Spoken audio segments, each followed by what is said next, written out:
Superman news is everywhere, man. Now, it looks like James Gunn, what does he say? He says, that shot that everybody was so pissed off about, I wasn't going to use that in the first place. Do we believe it? We'll talk about it. Fan reactions coming in hot on Superman. So we'll discuss that. There's so much going on in the world of comic book movies today, guys. Lots of it. And we're going to break down as much of it as we can with the crew of myself, Tank Boy, just kidding, Coy, Jandreau, Winston, A. Marshall. It's Capes and Cowls, everybody. You ready? Me too, man. Me too.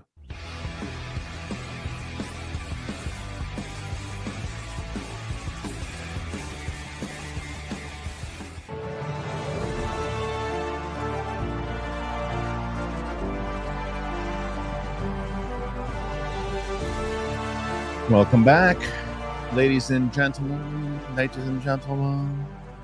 It is Capes and Cowls. It's Kristian Harloff Show here today on this Friday. Joining me, as always, on the show is one Winston A. Marshall, Coy Jandreau. Gentlemen, how the hell are you? Sleepy. Who you telling, bro? Well, that's a great way to start. Not sleepy. I want it. Not sleepy. We've told you guys so many times about Magic Mind, and I'm so excited to tell you more about Magic Mind before we even start. What's so great, Winston, they sent you a bunch of stuff, man. They sent both you guys a bunch of stuff. Look at this. All three. Yeah, they said I only grabbed the one I'm going to be using today, but they sent me all three. They sent me the OG, they sent me the Max, and they sent me the free.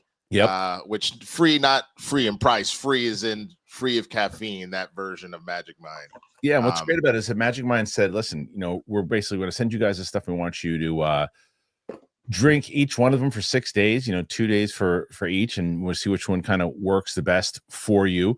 For me, I love the OG. The other stuff that works great. I love the OG. I love the focus and all that, but I'm curious. So Winston, what about yourself?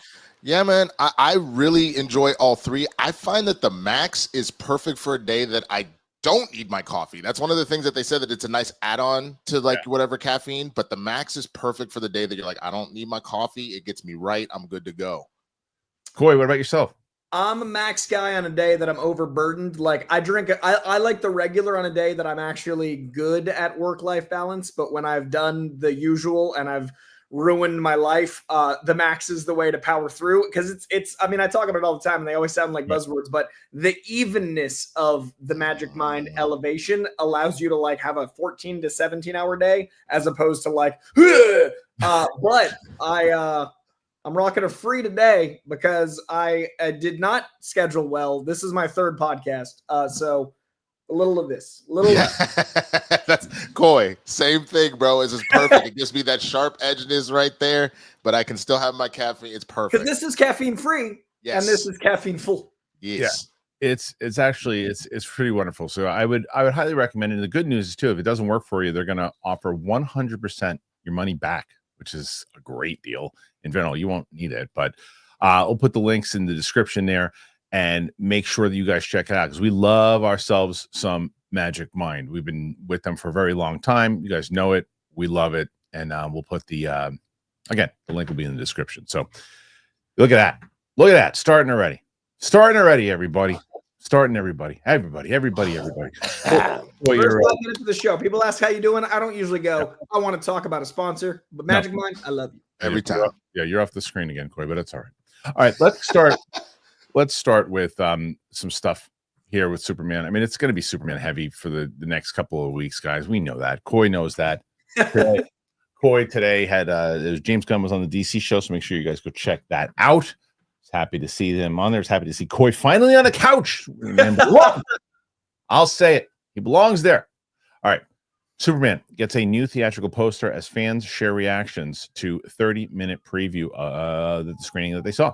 30 minutes of footage from James Gunn's Superman screen during a fan event in Manila yesterday, and some reactions from those in attendance, alongside with an awesome new poster. The Superman World Tour kicked off in the Philippines yesterday with around 30 minutes of footage from the movie screened at a fan event, which James Gunn and stars David Cornsweet. Rachel Brosnahan attended. Full breakdown of the preview has not been shared online, but from what we can gather, it was from early on in the movie, not the very start, and not too surprisingly, didn't feature any major reveals. We do have some reactions from fans who caught the screening, which are all highly positive. In addition, a new poster for the DCU reboot has been released, giving us a retro-style look at the Man of Steel with the supporting characters featured below in the style of the original theatrical one-sheet for Richard Donner's Superman the movie. We also have a leaked version of the teaser that was shown at the event, but it contains only one new shot of Lex Luthor, aka Nicholas Hoult. Alrighty, let's see. Superman hit box office tracking. Predictions in the 95 to 135 million. It's a big jump. Opening weekend range. Movie has already taken in 10 million from ticket pre-sales alone. Wow. It's more than the Marvels made in its entire run. I kid. All right. So the next thing there, you get some, again, you have David Cornsweet and Brosnahan, some more people just kind of. That was Travis Kelce for a second. I was like, why is he in Manila? So say, no way. I saw the first 30 minutes of Superman after feeling so hopeless the entire day. Needless to say, it was damn beautiful. Time flew by, and Superman himself in the cast was right in front of me. We were treated to the world's first 30-minute preview of Superman in wondrous IMAX during the global town tour's first stop. Let's see. I got the chance to watch the first 30 minutes of Superman. It was amazing. James Gunn has done it. Let's see. Okay. Superman also stars in it. Shows everybody. Okay, great. All right. So there's two things. The first is awesome that they were able to show this. Awesome for those people who got a chance to see it, right? I take these reactions the same way that I did from Jurassic World the other day. When Jurassic World, people who got to see this thing and are all hyped up, and Superman himself and Lois Lane come out, I take it with a grain of salt. Not to say I don't believe them. I take it with a grain of salt, because you can get intoxicated from that environment. You guys been guilty of it. We've all been guilty of it. You see that all these things, the environment. I mean, Winston, I always bring it up. Thor: Love and Thunder. Everybody was sniffing something. I did not. I had a gas mask on. Everybody else got hit, not me. But it happens. So these people were excited to see it. Again, not taking away that this all could be very, very legit. But I think we have to wait until the fans are going to pay for it, go and check it out and see the full thing and all that. But I don't know, you might feel differently, Winston. What about you? I think it's not even just that. I think it's, I think about, sadly, Kraven the Hunter, where the first 10 to 15 minutes, I was like, what was everybody talking about? This movie is fantastic. And then the movie got started for real, and I was like, oh. And so I think the other thing that has to happen, 30 minutes is not nearly enough. You need the full movie. You need the full completed movie. And it's the same thing we've been saying for weeks now about any of the screenings that were happening that were test screenings.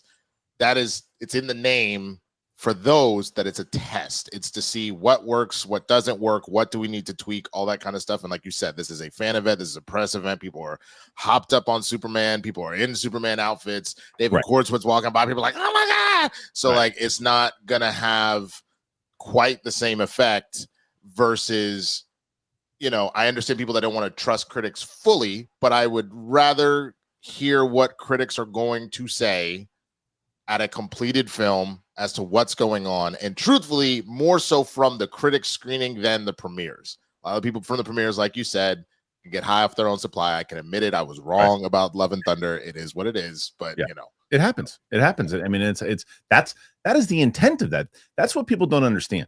People don't do when they say like, oh, the studios will pay you. They pay you to review it positively. They're manipulating you. Completely different. Now they can manipulate you. Hey, you want to come to this press event and hang out with The Rock and then go see the movie with The Rock? It's like the whole time you're there, The Rock says something, you feel like, that was amazing, Rock. Oh, it's a good time with the guy. I don't want to say anything negative about his movie. That it happens to people. I see it. It happens to people. They don't tell you. They don't ever tell. And I've never once had anyone say, "Hey, it was a positive review, will you? Hey, you had a good time, right?" But if they got drinks first, right? I have been to press screenings, not even events like this, but I've been to press screenings where they're like, they know the movie is not good. And what do? They give you, oh, here's 4 free drink tickets. I think it was great. I remember the shinies. Oh, I love the scene when the guy was talking.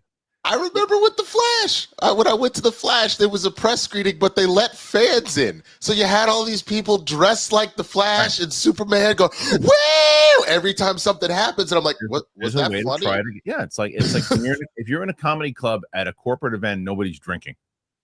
The atmosphere is completely different. If you're at a comedy club at 11 o'clock on a Saturday night, packed room, different experience.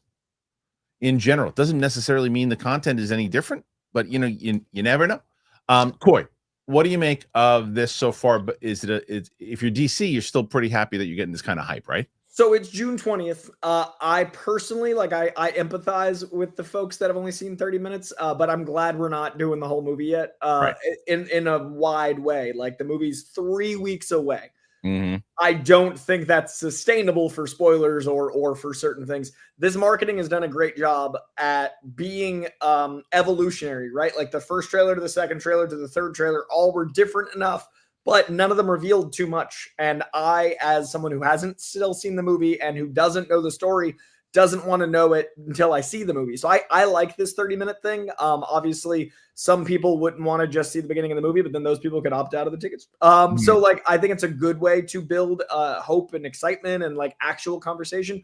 I don't disagree with anything you're saying, but I would rather have stuff like this where it's traveling the world with the cast, where it's showing some and having the hype build than doing a trailer 3 weeks out that's like, here's the third act. So I'm hoping we lean more this direction going forward. I do think there is, legitimacy to hype, whether or not it's full. Sure. I need the asterisks. I need to acknowledge the asterisks, but I do like hearing the average person getting excited. Of course. Because that's only going to help movies. And I'm very excited that they're not showing so much 3 weeks early. The other thing is it extends your reach. It extends your reach past the normal people of just hey, I follow these online critics or I follow these influencers. This is a fan who happened to get the thing picked up and it hits the airwaves and people are checking it out and going, oh, what's this? And then it spreads and it's good to have fans hyped up about it. No doubt. It's just but is that an indication that the movie's incredible? No, it's not. There's also the matter of anytime a critic or someone that talks about movies online says anything, if it's strongly negative, then everyone's going to say, oh, that you're not a fan. And if it's strongly positive, oh, you got paid. So that's why Rotten Tomatoes added the audience score. And now that's people spamming it. So there is no way to know except for either finding individual like-minded hosts that you identify with, as their personality, as their taste, or see the movie. Right. Or see the movie. If you want to see the movie, check out, you think for yourself. So, they talked about box office in this report, and there's and I said that's a pretty big jump. They said anywhere from 95 to 135, or whatever. It's that's well, it could make $10, it could make $100 million. It's that's a pretty big jump. But there's another massive jump. There's a massive jump. There's another report here that says Superman box office tracking reveals the movie could open with as little as 90 million, which I think is a misleading headline, considering that we've also got a potential it could make 135. So it's what is it? They said we finally have a box office tracking number for Superman, and while the outlook is mostly positive, there's indications that the DCU reboot could open with as little as 90 million in North America next month. We've seen a lot of estimates, guesstimates for Superman's opening weekend in recent weeks. Some went as high as 185, and a few pundits didn't shy away from throwing out the $200 million figure. First DC Studios movie has finally hit tracking boards today, with Deadline reporting that it has a 125 million to 145 million outlook. However, the trade has spoken to various distribution sources who believe the real range is 90 million to 125. That's a massive number. Could be that's huge. It's $30 million. The report looks at whether Superman is considered a first choice title, with moviegoers concluding that it's currently beneath Thor: Love and Thunder, The Batman, and Guardians of the Galaxy Volume 3.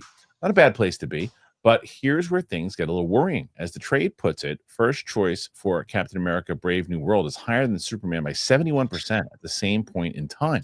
That movie opened at 88 million. In addition, Superman's first choice is 64% behind that of Matt Reeves' The Batman.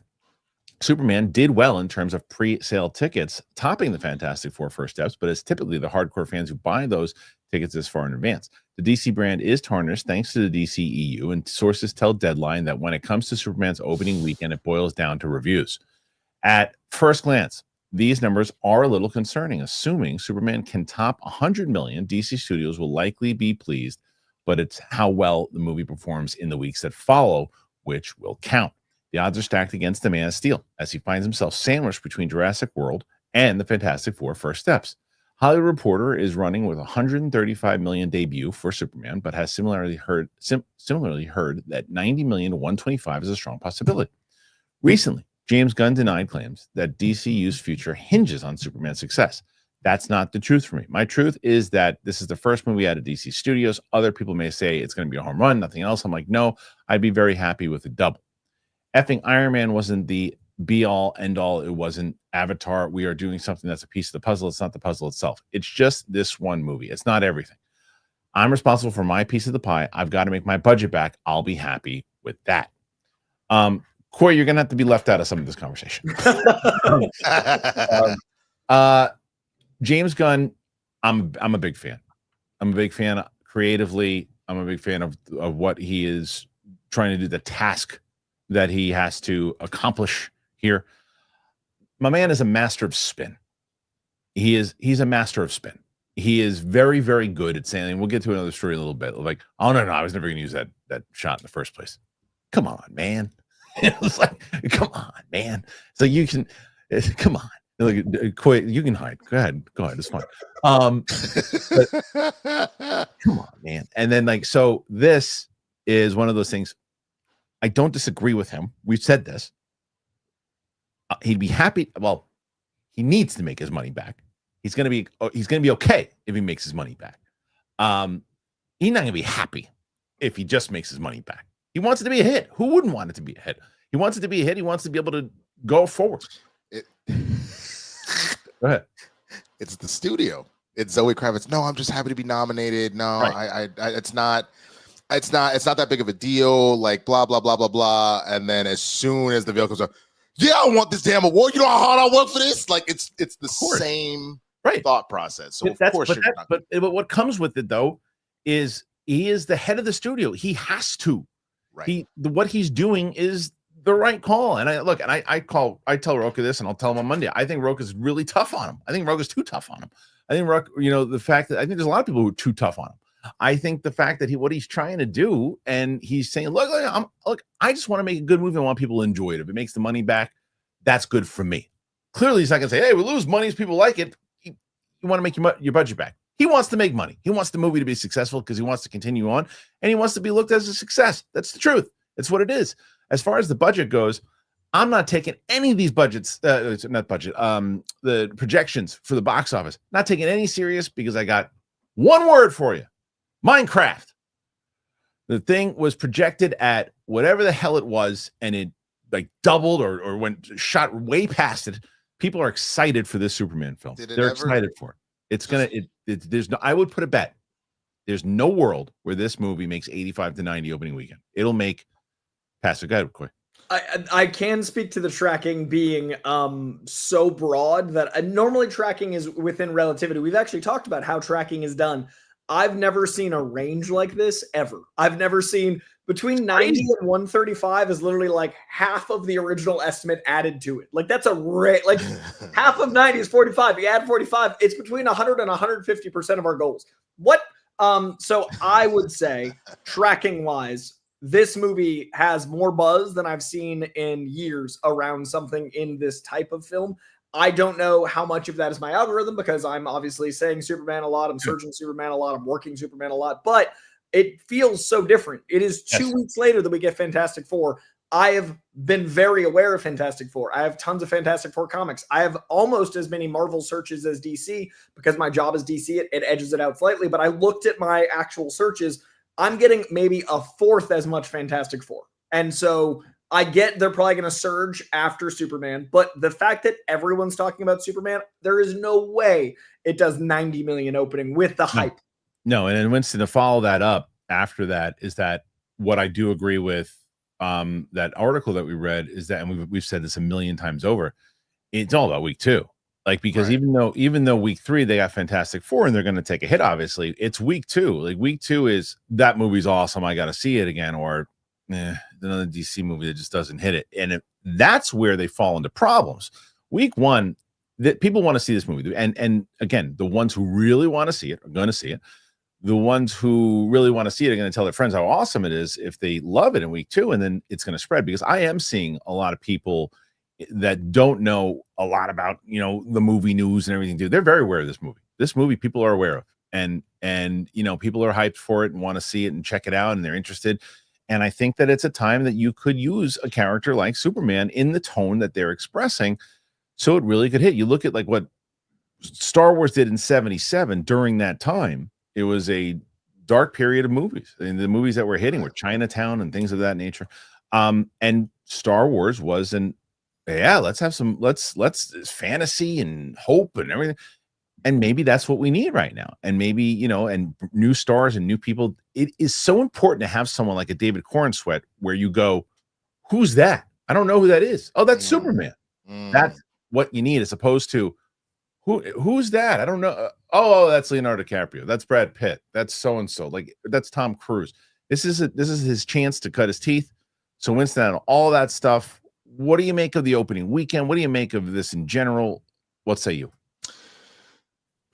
I think that this movie, I truly believe I know we had joked about Jurassic World been serious about Jurassic World taking it. I think as we are seeing a lot of stuff happen in the world right now, if this movie truly delivers, if it truly delivers on the story, on the acting, on the vision that Gunn has been kind of pitching to us this whole time, I think you're going to potentially see Top Gun Maverick numbers, because we need this.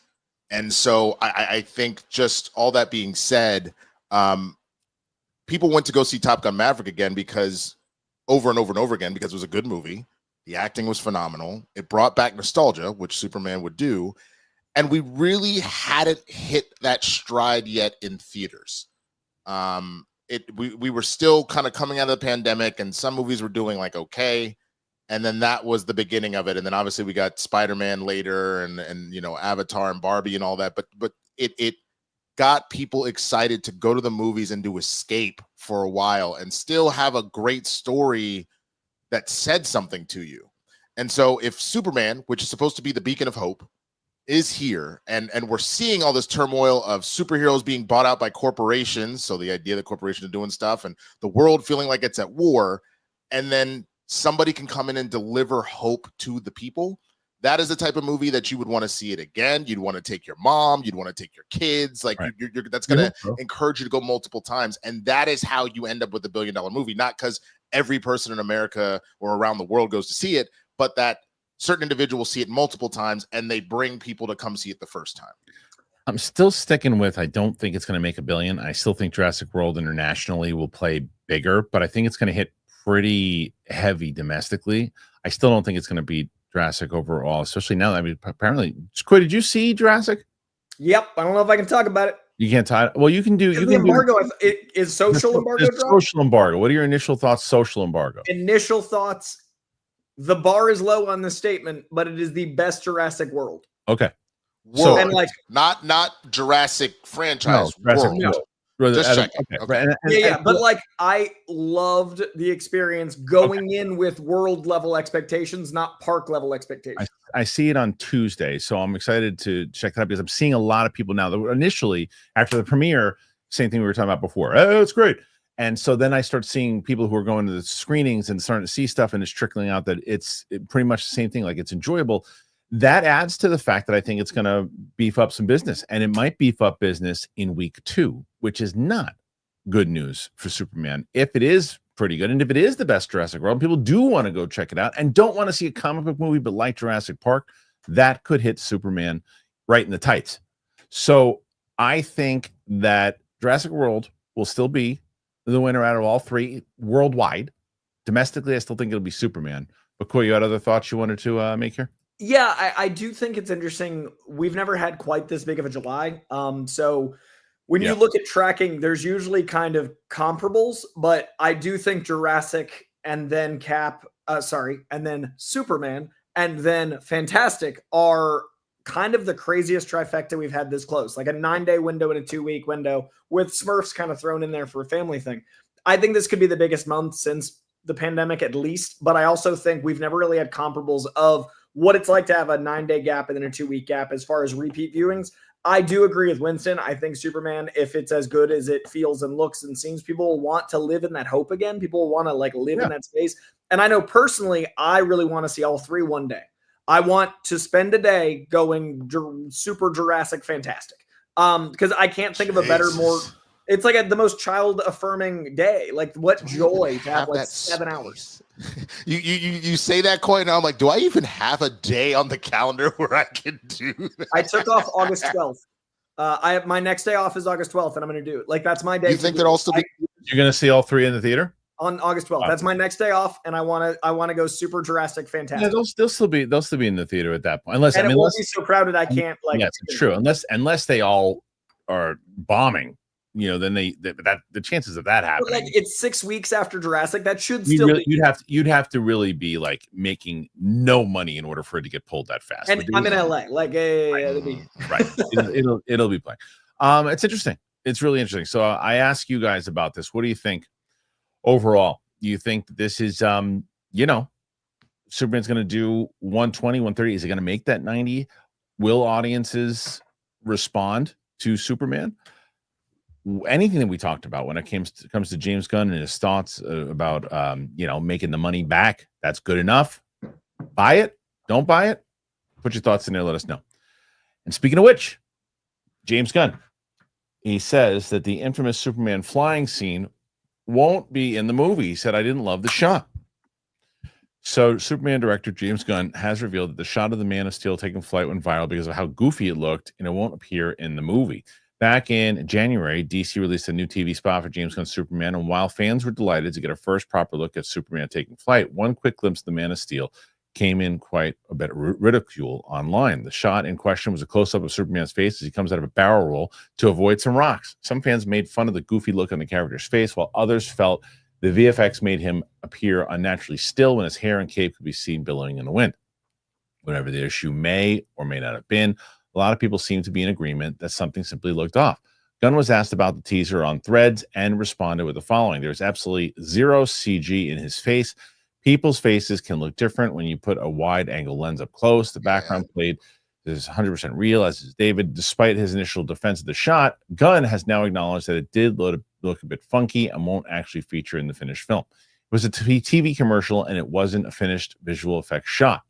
So part of him flying, it was a photograph of his face, and him flying, it was a photograph of a drone flying in front of the actual background. So all the places were real, but it was incorporated in kind of a funky way. I didn't love the shot. So it's not even the shot that's in the movie. Sometimes I'm pretty strict about when I'm going through a trailer and looking at each of the shots, but sometimes the commercials, I forget to look at this closely. So that one kind of got by me. Filmmaker's decision to remove the shot has come in for a bit of backlash, as some feel that he shouldn't pander to those kicked up a fuss about the sequence in the first place. At the end of the day, it's Gunn's movie, and if he had another look at the promo and agreed that it didn't look great, then why would he change it? Gunn also confirmed that there are other characters who will appear in Superman who have not been announced yet. Interessante. Supergirl is unlikely to be one of them, since the trades have already mentioned that she'll appear. But if you've been keeping up with the casting rumors, you'll probably have a pretty good idea, at least one of the characters that Gunn is referring to. Superman also stars Rachel Brosnahan, Lois Lane. Any of that? That's all we need. Okay. Again, I don't want Coy to speculate, because then they're going to say, "Oh, Coy, give us a spoiler already." He's just saying he knows. Who do you think they're talking about, Winston? As far as who's gonna appear? Not Batman. No, I could see Kyle Chandler though. I could see your Green Lantern could appear. Yeah. Highly doubt Lobo. Highly doubt Clayface. That's probably my biggest guess. I think you're right about both him and Jon Stewart. I think both of them. And I think I don't even know Jon Stewart, because if the idea that Jon Stewart is supposed to be the newest Green Lantern being trained by Hal in that show, I have a higher guess of Kyle and having Hal show up, either to reprimand Guy or whatever, Sure. than John if he is supposed to be the rookie cop. You know what I mean? That's my only thought process.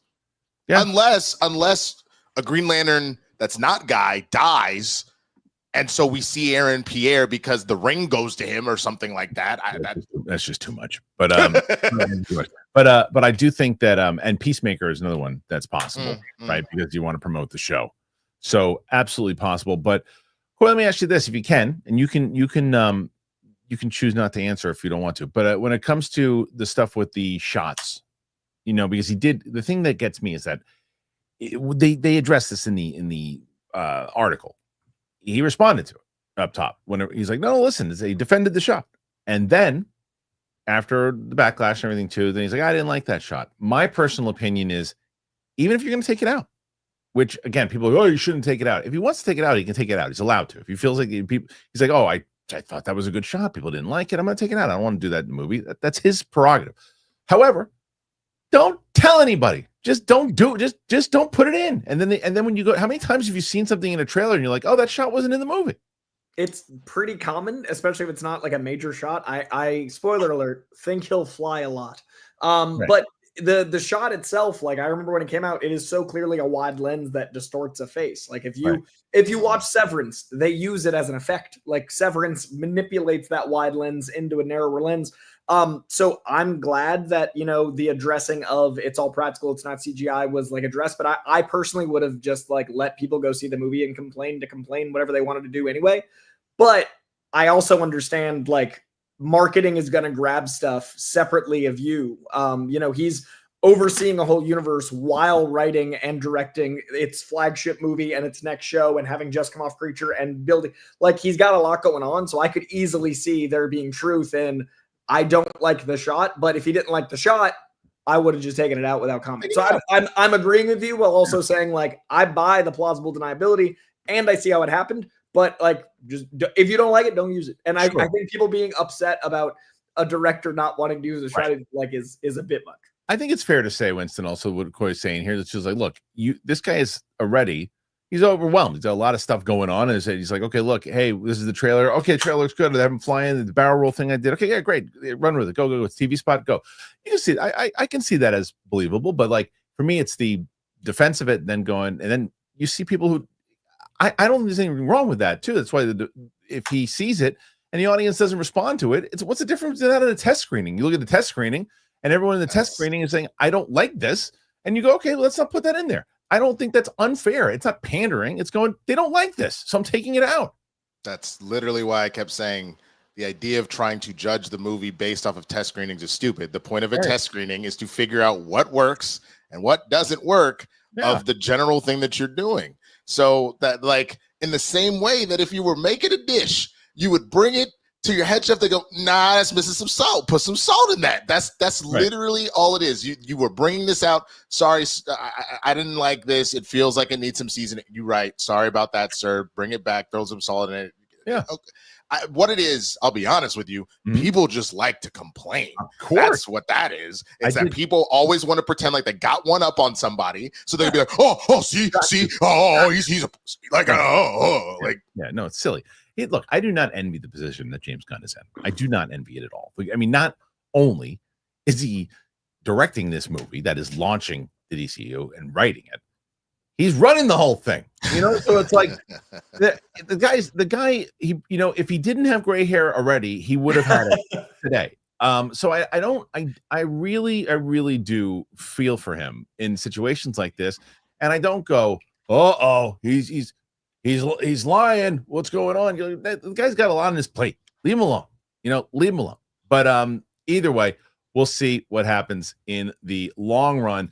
What say you about this shot? Should he have changed it? Should he have not have changed it? Who cares?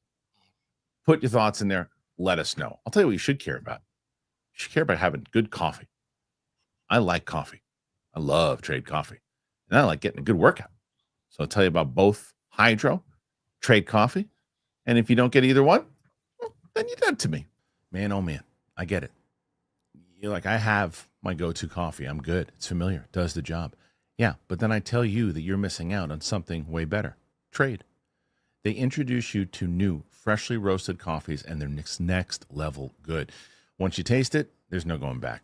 I'm not kidding you. It'll ruin boring coffee for you forever in the best way possible.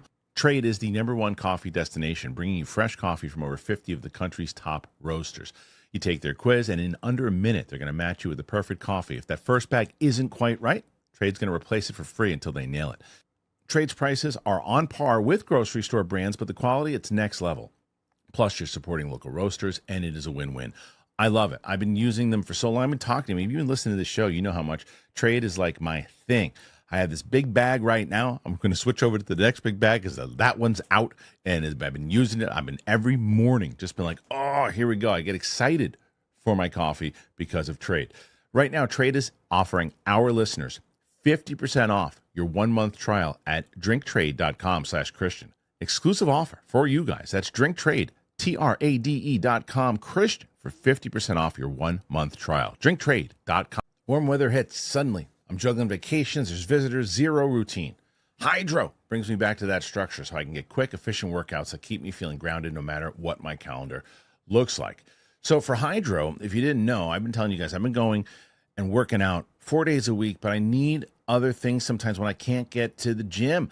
And I've been really loving Hydro. Because one thing that I love, you never get bored. Hydro's got tons of workouts with actual Olympians, and they're filmed in these gorgeous outdoor spots all over the world. It makes it way easier to stay motivated. Doesn't matter if you're training hard or just trying to stay active. Hydro really meets you where you're at. It's low impact, so it's easy on your joints, but still gives you that perfect mix of strength and cardio. If you're on the fence, there's a free shipping, 30-day risk-free trial, and Hydro offers a full-year warranty. Honestly, no pressure. Just try it and see how it feels. Getting a good sweat used to mean hours in the gym. Hydro, you can do it all at home on my schedule, 20 minutes. Rowing on my Hydro, it gets me that full-body workout without ever having to leave my house. It's so easy. I have it set up now. I was so excited when I got it, and it really does. You feel like you can't even describe how amazing it is to hit all of these spots. So you can skip the gym, not the workout. Stay on track with Hydro. For a limited time, go to hydro.com and use the code Christian to save up to $470 off your Hydro. HYDROW.com. Use that code Christian. Save up to $475. Hydro.com. Use the code Christian. Hydro. Trade. The best. I hope that you guys are checking them out. I put the links in the description. I'm lying. Luke put the links in the description, so make sure you go and you check that out. All right, gentlemen. Elephant in the room. We have been talking so far. Don't worry about me. I'll be me. You be you. You know what? Just because you did that, that's what we're doing. Okay. Yep. No, I don't care. You guys, Roxy and you guys are tied as far as how many weeks in a row you've won. You guys are 3. Roxy had won 3 previously. Now you're up against John Roca again at 197. Whoa, what the hell were you talking about on Monday? Just kidding. 113. 113. Okay. Big. That's about the big difference in the box office. That's literally what that feels like. Yeah. That's exactly what that could feels be like. 113, could be 197. No, it's 113. And so that is what you guys are up against right now, and doing pretty 47 already in the chat. Hey. Not bad. Before we even get in there, we haven't even gotten to all the stories yet. And we have more stories. We have more DC stories. The Lantern's pilot director, James Hawes, says the series starts off grounded and then goes cosmic. MF. That's what he said. He didn't, but he should have. So, Lantern's pilot director is talking about the series. This is from Mark Julian. Earlier reports about Lanterns being grounded may have been misconstrued by fans. Recently, James Gunn tried to clarify those comments, and now James Hawes, who directed the Lanterns pilot, is doing the same. Hawes recently spoke to Phase Hero about the release of The Amateur, but also touched on his work on the DCU's upcoming Green Lantern drama. So the scripts have so much character. It's a buddy cop movie played out in a True Detective Fargo, No Country for Old Men naturalistic way, and then somebody flies, exclaimed the British television director. It's exactly what I wanted him to say, to be honest with you.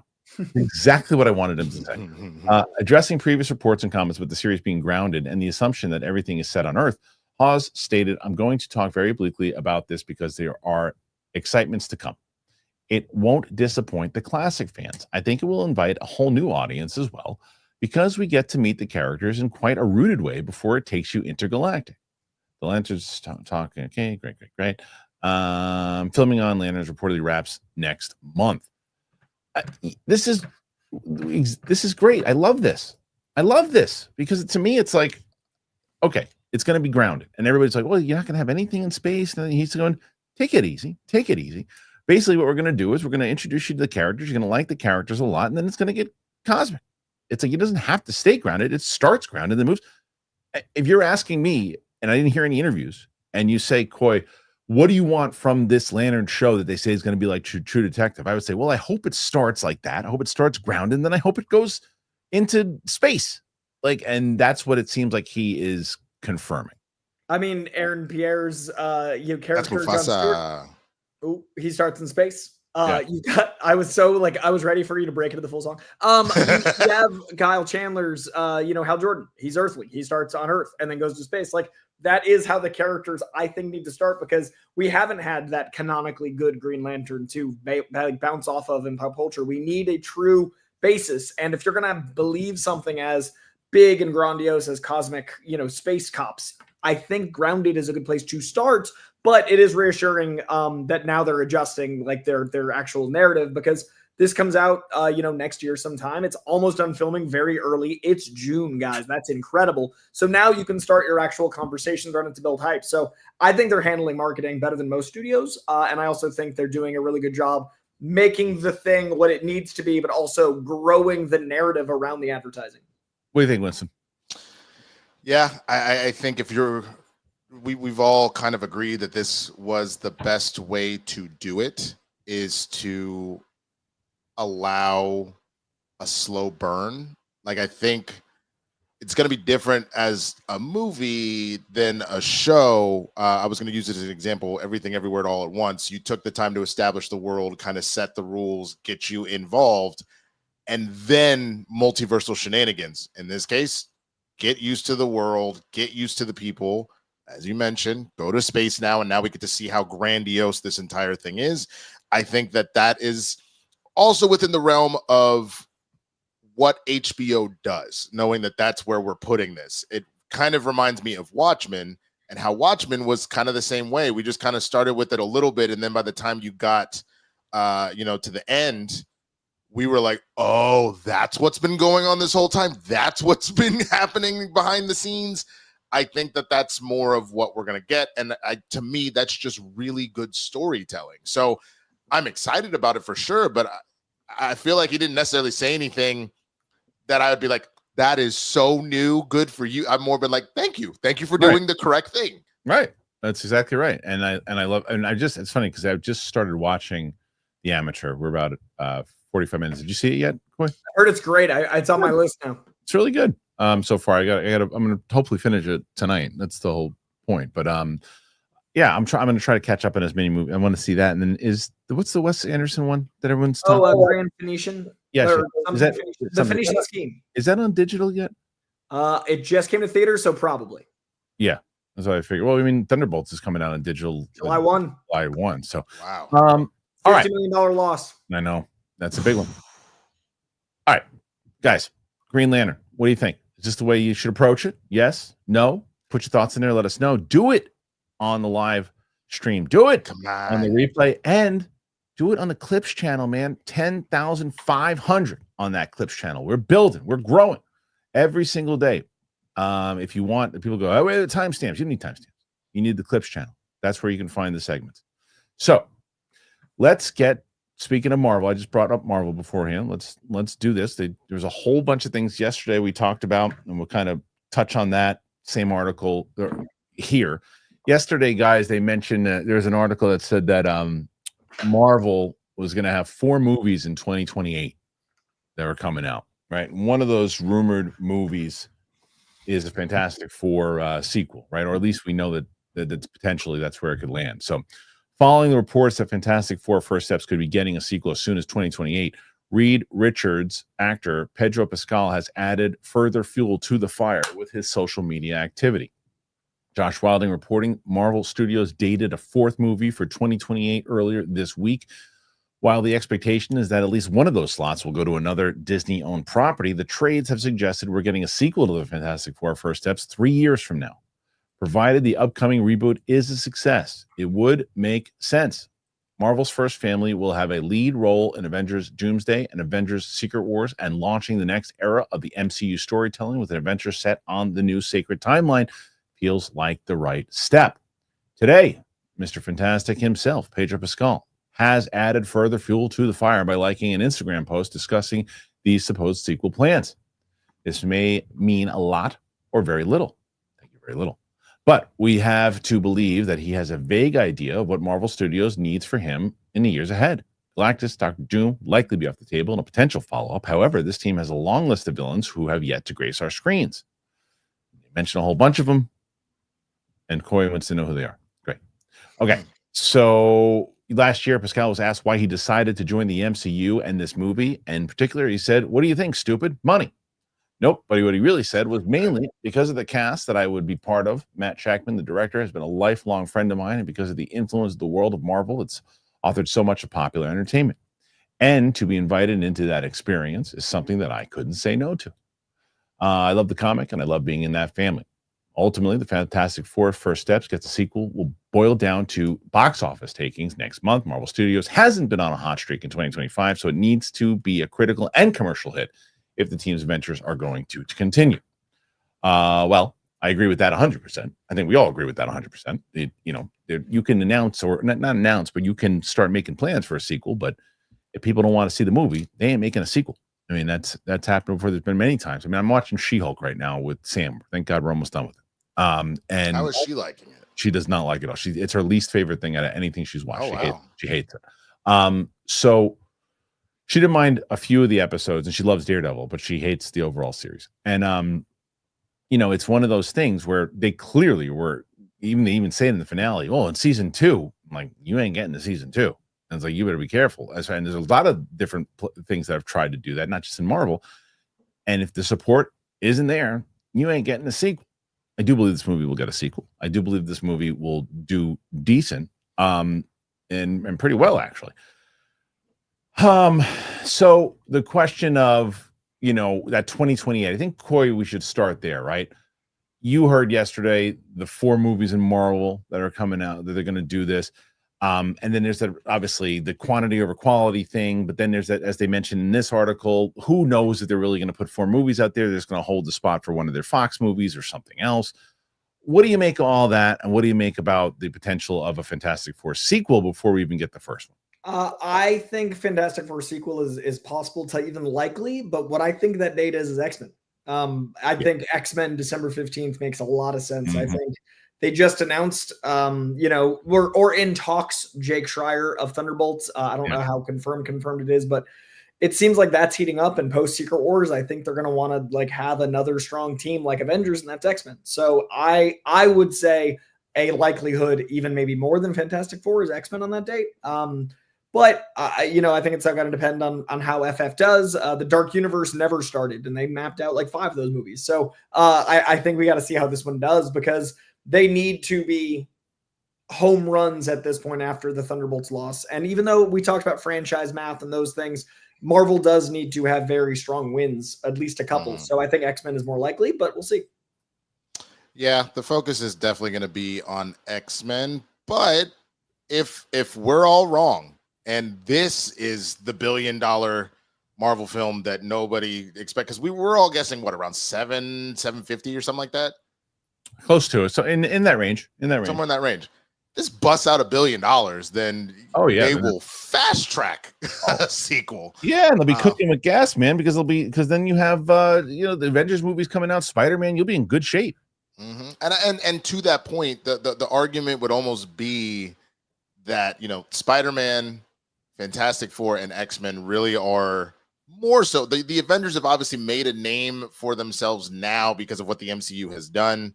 We've discussed how really, honestly, Captain America and Iron Man and Thor were really kind of B-listers until, again, the MCU put them in a whole different stratosphere. Sure.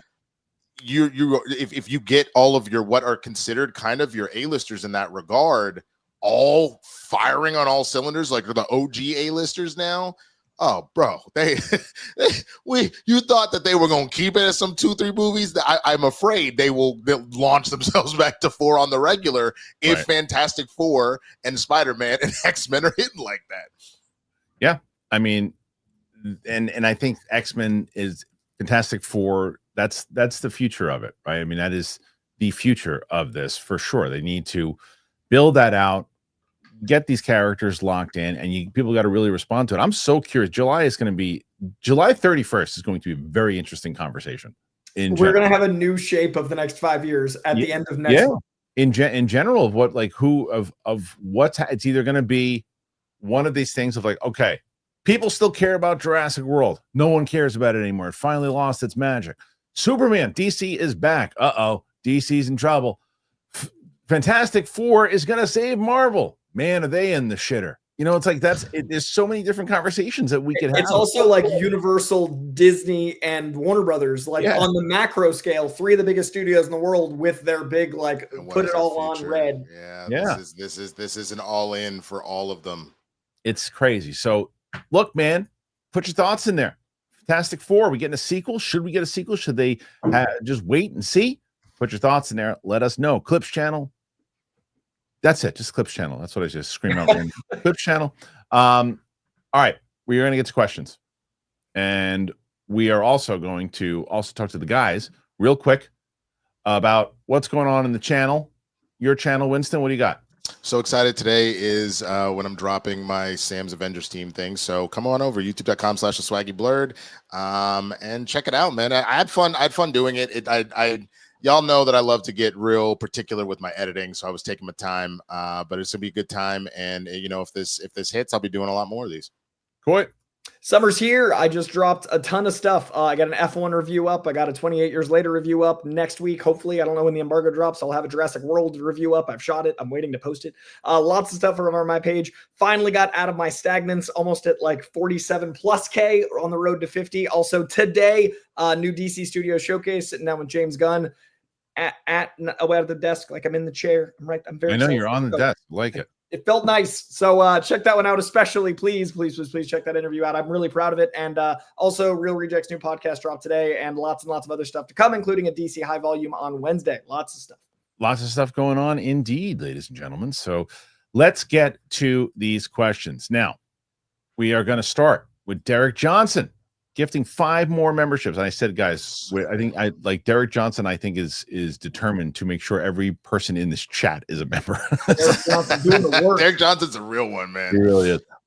Mark Long, please watch Daredevil with Sam. It's one of the best shows that exists. Thanks for the shows. Well, first of all, it's not a matter of not wanting to watch. She that's the one thing about She-Hulk that she loved. She loved Daredevil. She wants to watch the series. She tells me as much as she wants to watch the series. The problem is that I'm trying to get, first of all, we're trying to catch up with the MCU. And in general, we just finished Black Panther, Wakanda Forever.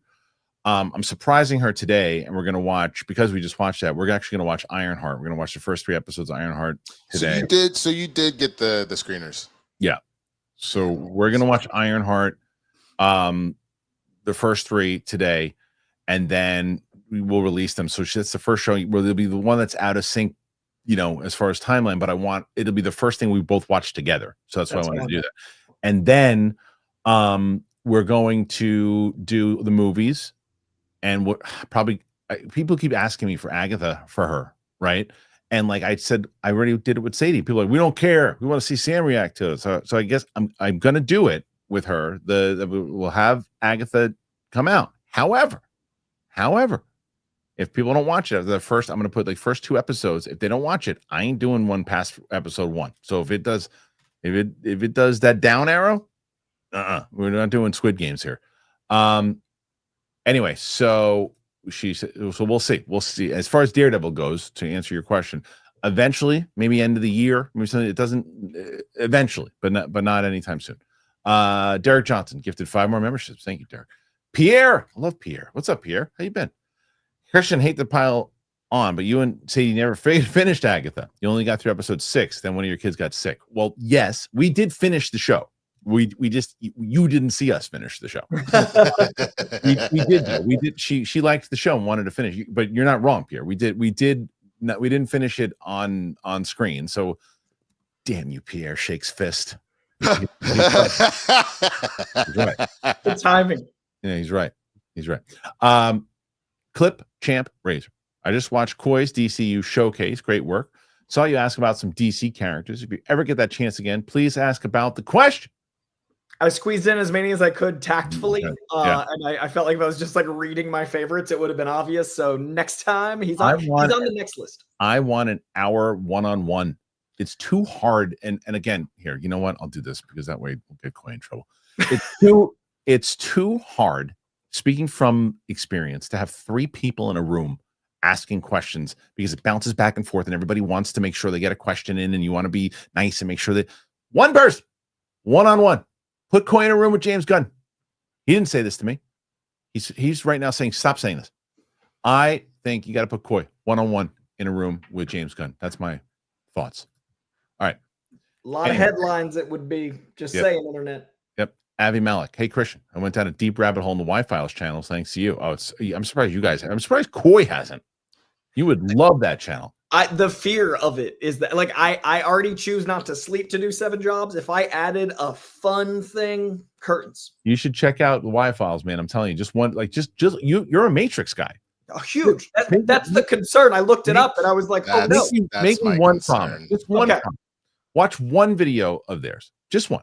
I'll watch one and then you'll never see me again. Just watch one. The one I want you to watch is Wi-Files Simulation Theory. Okay. I'm gonna follow up next week. You mean the one that's from 3 years ago called "It's All a Simulation"? Is it Wi-Fi Simulation Theory?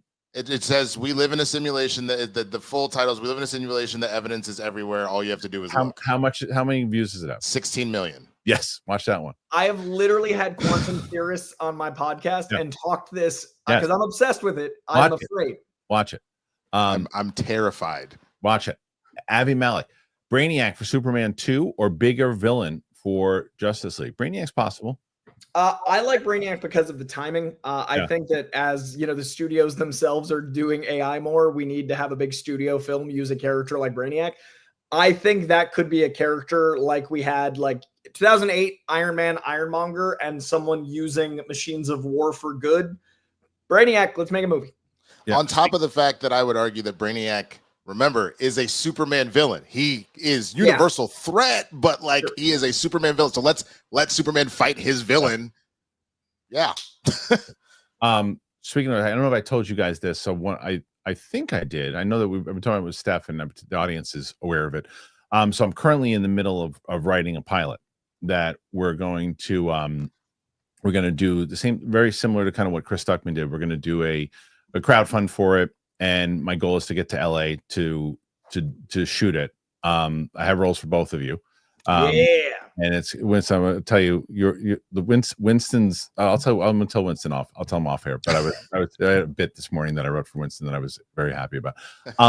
But we're just in the process of it right now, and hopefully once that script is done, we're gonna get to a few different people. We're gonna go to directors and everything too. So it's gonna be interesting. But it if you haven't seen Grasping at Straws, Ken Knapsack actually sent me because he's converting it for me.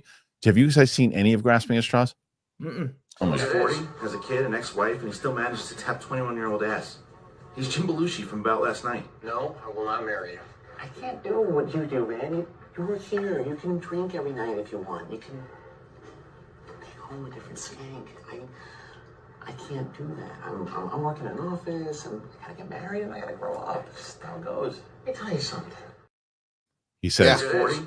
Sorry. He goes at the end, the kid turns around and goes, "What's a skank?" He goes, "Daddy uses them to kill werewolves." This is a compliment. This is a high praise. It reminds me of Waiting, and I love that movie. That's from Grasping at Straws. That's one with Eliza. And no, you showed us that a couple months ago. That clip. Mm-hmm. No, I don't thought you think showed us the clip of him walking up at the funeral a couple months ago. No. You showed us that one too about the skank. I remember that whole thing. No, I haven't had that. My only months is incorrect. I forgot how long you've been gone, but when you were still in your garage, you showed me that. I promise you. Really? Maybe it was on. It's online somewhere, but I didn't put it on the show because I haven't had it. You may have done it when we were not on air, but I remember being in the studio and you showing me. All right, maybe so.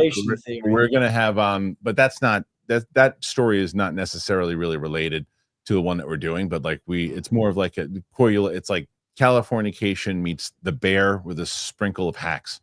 Ooh, as someone that just watched Hacks. Yeah. Okay. So Abby Malik said, we did that one. Okay. Abby follows it up and says, Brainiac for Superman 2, we did that one too. Roarham Ranger, who says, I work nights, so I'm going to be in bed before the show, but I just want to show love for all of you. Thank you. You each bring a great aura to the show. Much love. That's very kind. Very kind. Abby Malik saying, Coy and Winston for the win. 4 in a row. Can they do it? We're halfway. What number we at? You're at 60. 60, guys. We're over halfway. Let's get halfway. Almost there. You're almost there. Rum Ranger also. Christian, favorite Springsteen song. Oh, this is going to be fun for me. Coy and Winston, favorite Kendrick song. You guys saw the trailer for the Springsteen movie, obviously. I did not. I saw everybody was freaking out about it. I just don't care about Springsteen like that, so I didn't watch the trailer. So good. You like good stories, though, don't you? I do. I just, you know what I'm saying? I just, in the same way that when the Bob Dylan thing dropped originally with Timothée Chalamet, I didn't immediately go, let me go watch this trailer. I was like, okay, I'll see you when I see it. I want the poster to just like Kristian Harloff, like, you like good stories, don't you? Like good story. You like good stories, don't you? I don't. So I don't have one. I'm going to give you a bunch. This is for everybody who wants to know some of the songs. The obvious is Born to Run, right? It's an obvious one. The Wrestler is a fantastic one.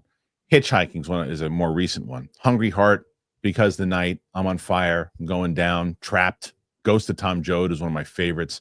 Racing in the Street, Better Days, My Hometown, Pink Cadillac, Lonesome Day. Those are some of the ones that I would recommend if you don't know Bruce. Those are the ones. I love the Ghost of Tom Joad. I actually saw him do that with Tom Morello in 2000. Have you ever heard that song, Coy? I love the Rage cover. I love both songs, but I love that Rage cover that Tom Morello like. So Tom Morello and Bruce, I've seen Bruce in concert twice, and both times Tom Morello came out to play that song.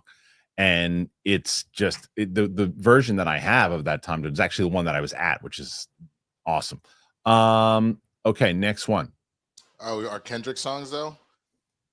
Oh, did they ask Kendrick songs? Oh, okay, yeah. Yes. He's asked you about Springsteen and the two of us what our favorite there you go. Song is. Swimming Pools is up there. Money Trees is up there. Dodger Blue. TV Off. The Heart Part 6. I really liked a lot of stuff. King Kunta I play all the time, and probably Mad City. I love Mad City. I'm gonna go Money Trees for like most consistent. I'm gonna go Mad City for like the gym. I'm gonna go I love Reincarnated. Reincarnated might be my favorite just because of my connection to Tupac, and I literally never thought I'd hear Tupac again, and I felt like I did in a way with Reincarnated, so that means a lot to me. And Man at the Garden. I was gonna say like Man at the Garden's like the morning wake up, and then the gym is Mad City. All right, next one here is Matt Krugman. Mandalorian and Grogu voice narrating a trailer for The Wolf of Wall Street. Mandalorian and Grogu voice narrating a trailer for The Wolf of Wall Street.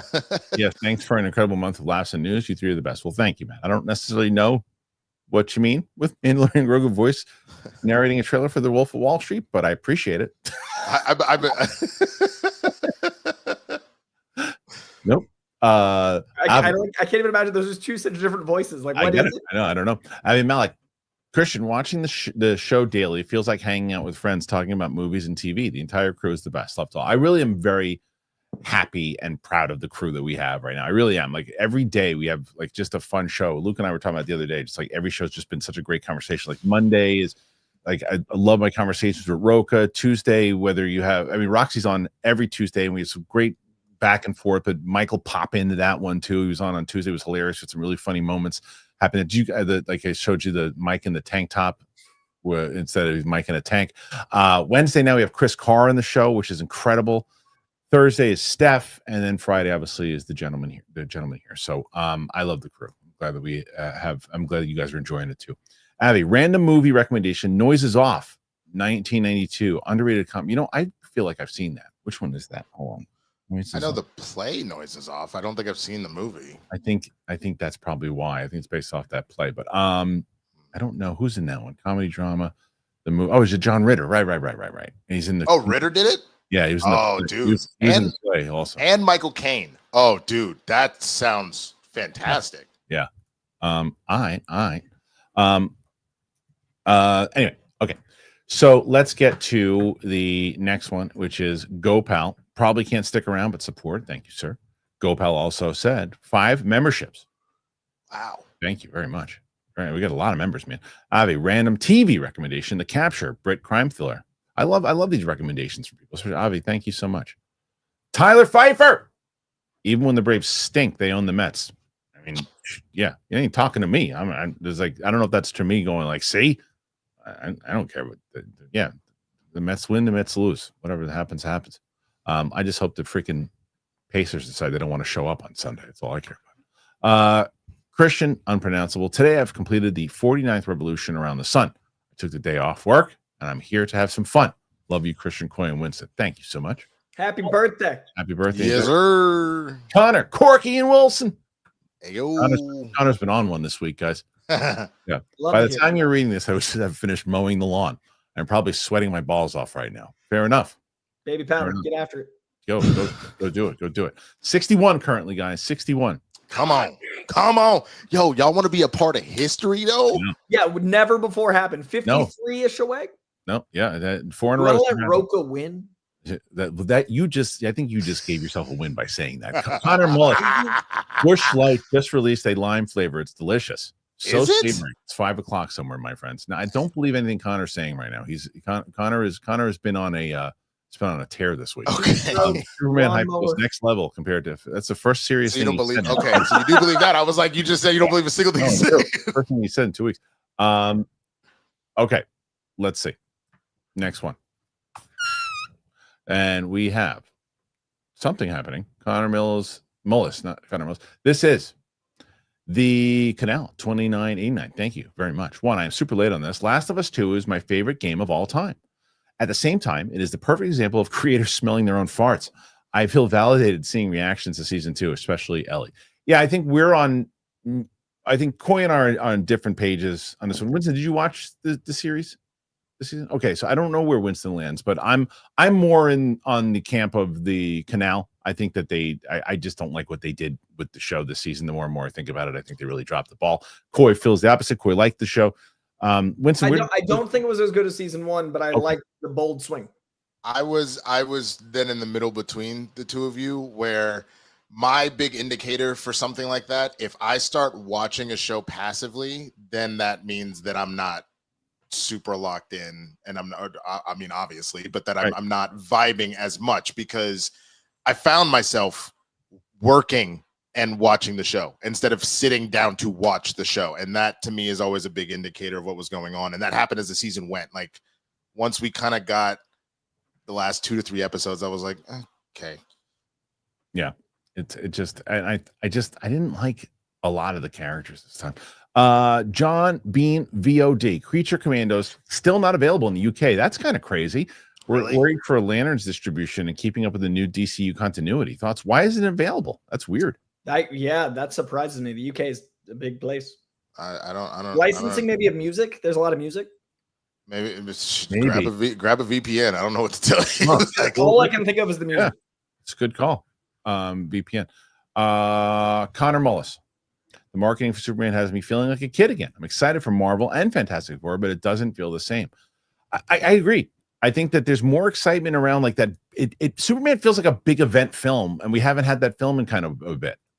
It feels special, even in a genre we've seen a lot from. And the fact that, this long 15 years into this peak superhero time, there's something can look this different. I think that's what's selling it. But specifically superheroes, I don't feel like we've had this since you could maybe say Deadpool and Wolverine, but I would actually argue Spider-Man just because of how massive that felt. And then as far as a movie event, I feel like it's been at least 2 years since Barbie. Because did we really have a major movie event last year that everybody's like, oh my God, I guess Deadpool and Wolverine. But Deadpool was the closest to like feeling like a must see. And that was, a great experience, but this feels big and different, not just big. Yeah, and I say Barbie and not you could throw Barbenheimer in there, but because of what Oppenheimer was and how serious the tone and how drawn out, there were certain parts of culture that just weren't going to see it. That still could also be said about Barbie, but that seemed to transcend one way or the other. So that's the kind of feel I'm getting that vibe right now. Sam, the Canal follows it up. The story went from Ellie being the cure for the disease to revenge. This is the case of unwarranted cynicism, similar to Snyder Batman, wrote it up, dumb guy in Daenerys in season 8. That said, I'll buy Last of Us 3 first day. I mean, that's an honest fan, right? It's like, I didn't like what's going on. I'm not sure. I'll buy the third one. Fingers crossed.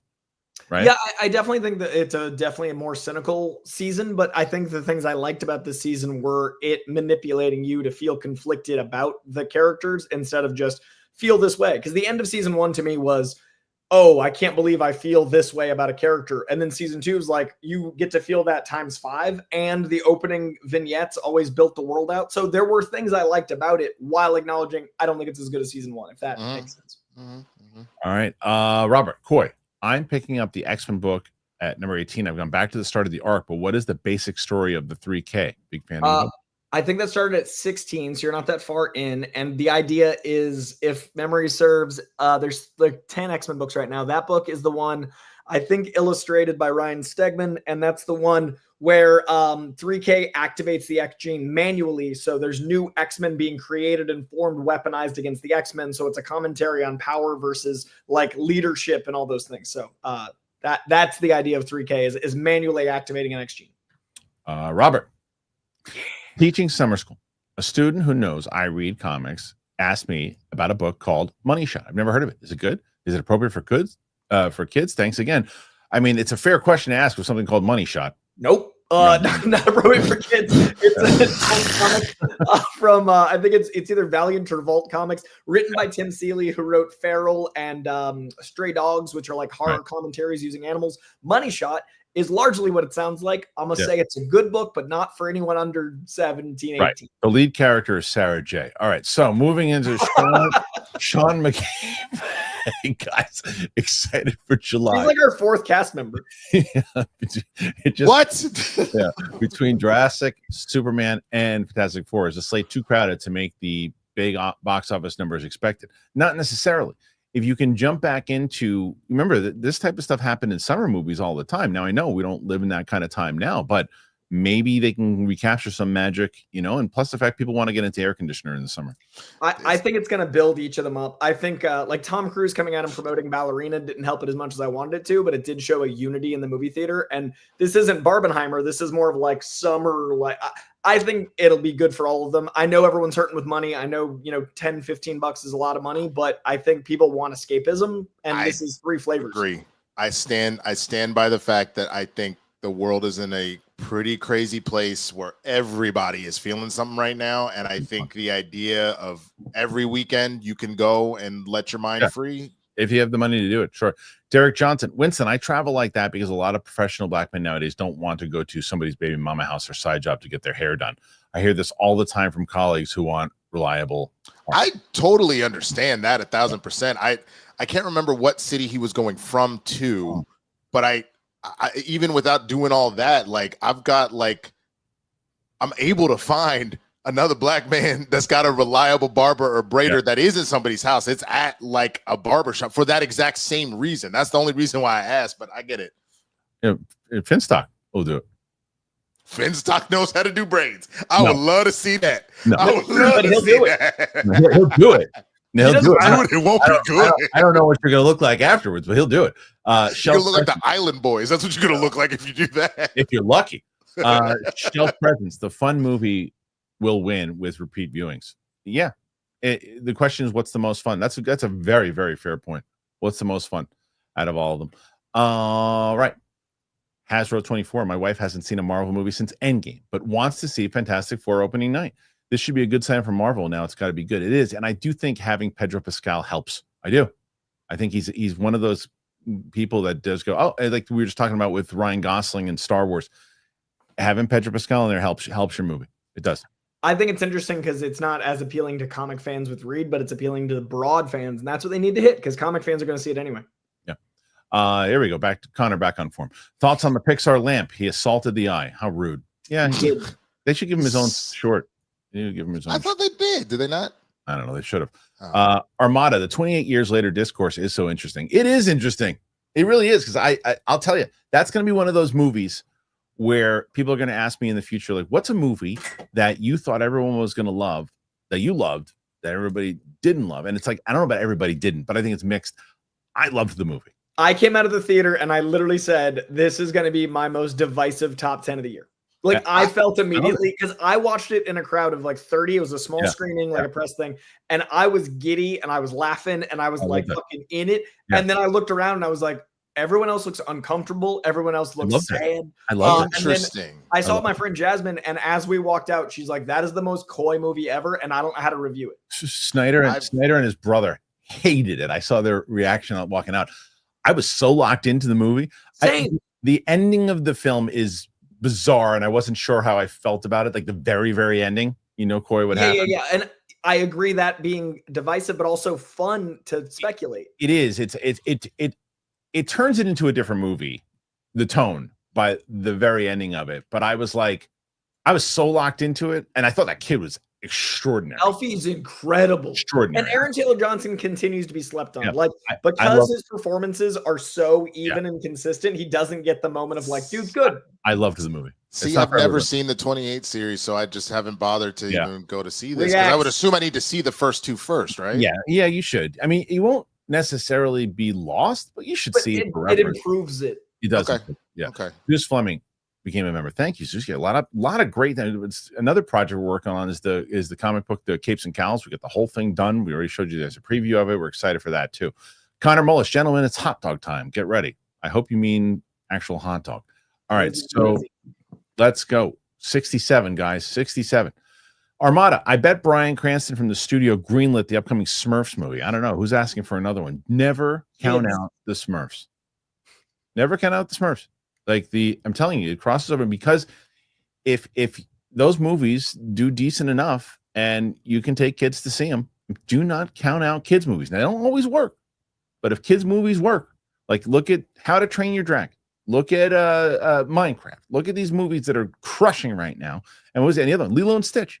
Now, I don't think Ilio is going to do very well, but no one's talking about it. I didn't realize it was out so soon. I saw it, and I chose to see Ilio over F1. I'm going to see F1 on Monday. But it's fine. It's a warm story. But I'm curious what you think of F1. Because can't wait. Seeing it on Monday. Seeing that on Monday and Jurassic World on Tuesday, I think. Yeah. Okay. Ed at the movies. I love DC showcase with Gunn. Congrats, Coy. Deserved. Thank you, man. I've been working hard. I really appreciate that. It has indeed. Okay, let's go next one here. And Ed, also Winston. Halle B mid, but game 7, Aptown. I mean, I cannot believe OKC blew that. Can I tell you what I'm more interested in than, and I never thought I would. I'm more interested in watching what's going on with Caitlin Clark than I am the NBA Finals. I mean, fair. Look, I've been a W fan for a minute, and it has been interesting to see how a lot of this is playing out. And she is all the hype, though. She 1,000% is. I wish we could just focus on basketball. that's the only thing I feel. You got star power, and you're good and that good. I mean, she's getting people talking about that league. She really is. I mean, and so we'll see. Patty Boy. I have tickets for Superman and Fantastic Four on IMAX 3D. I love hearing that. That's how we all win. Yep, exactly. Joe Hendo TV. It would be funny if they revealed Ultraman in the movie as Henry Cavill. People have been saying this. Some of the Snyder fans would shit a chicken. Hey, yo, I'm stealing that. I am too. Shit a chicken. Really good. Really good. I like that. But yes, it would be hilarious if he showed up and it's like Braveheart. Unite the clans. It would be 100%. DJ Case gifting 10 memberships. I mean, the memberships are rolling in here from you guys. Thank you so much. Zeus, I truly believe it will be Batman. That would have been leaked. I think he's been cast for a while now. Bigger pop that way. I want to believe that filmmakers can hold a secret somehow, but I genuinely think that would have been leaked. I think Snyder would have gotten a hold of it. Somebody would have. Snyder would have gotten a hold of it. He's got such a like hard on for DC. That'd be hard to keep away. Yeah, he would have gotten a hold of it. Connor Mullis, hot dog time was a success. Skippy, dude, I want to go to the city and we got a hot dog now. Ryan just landed in New York City, going to see Hugh Jackman at Radio City tonight. Hoping to bump into you over the weekend, Kristian. I won't be in the city. I don't live in the city, but enjoy. But I'll tell you, did you see with the Hugh Jackman when he came out the crowd? Did you see what he did? The hop in the Uber thing? No, it wasn't an Uber. It was just some random pedestrian.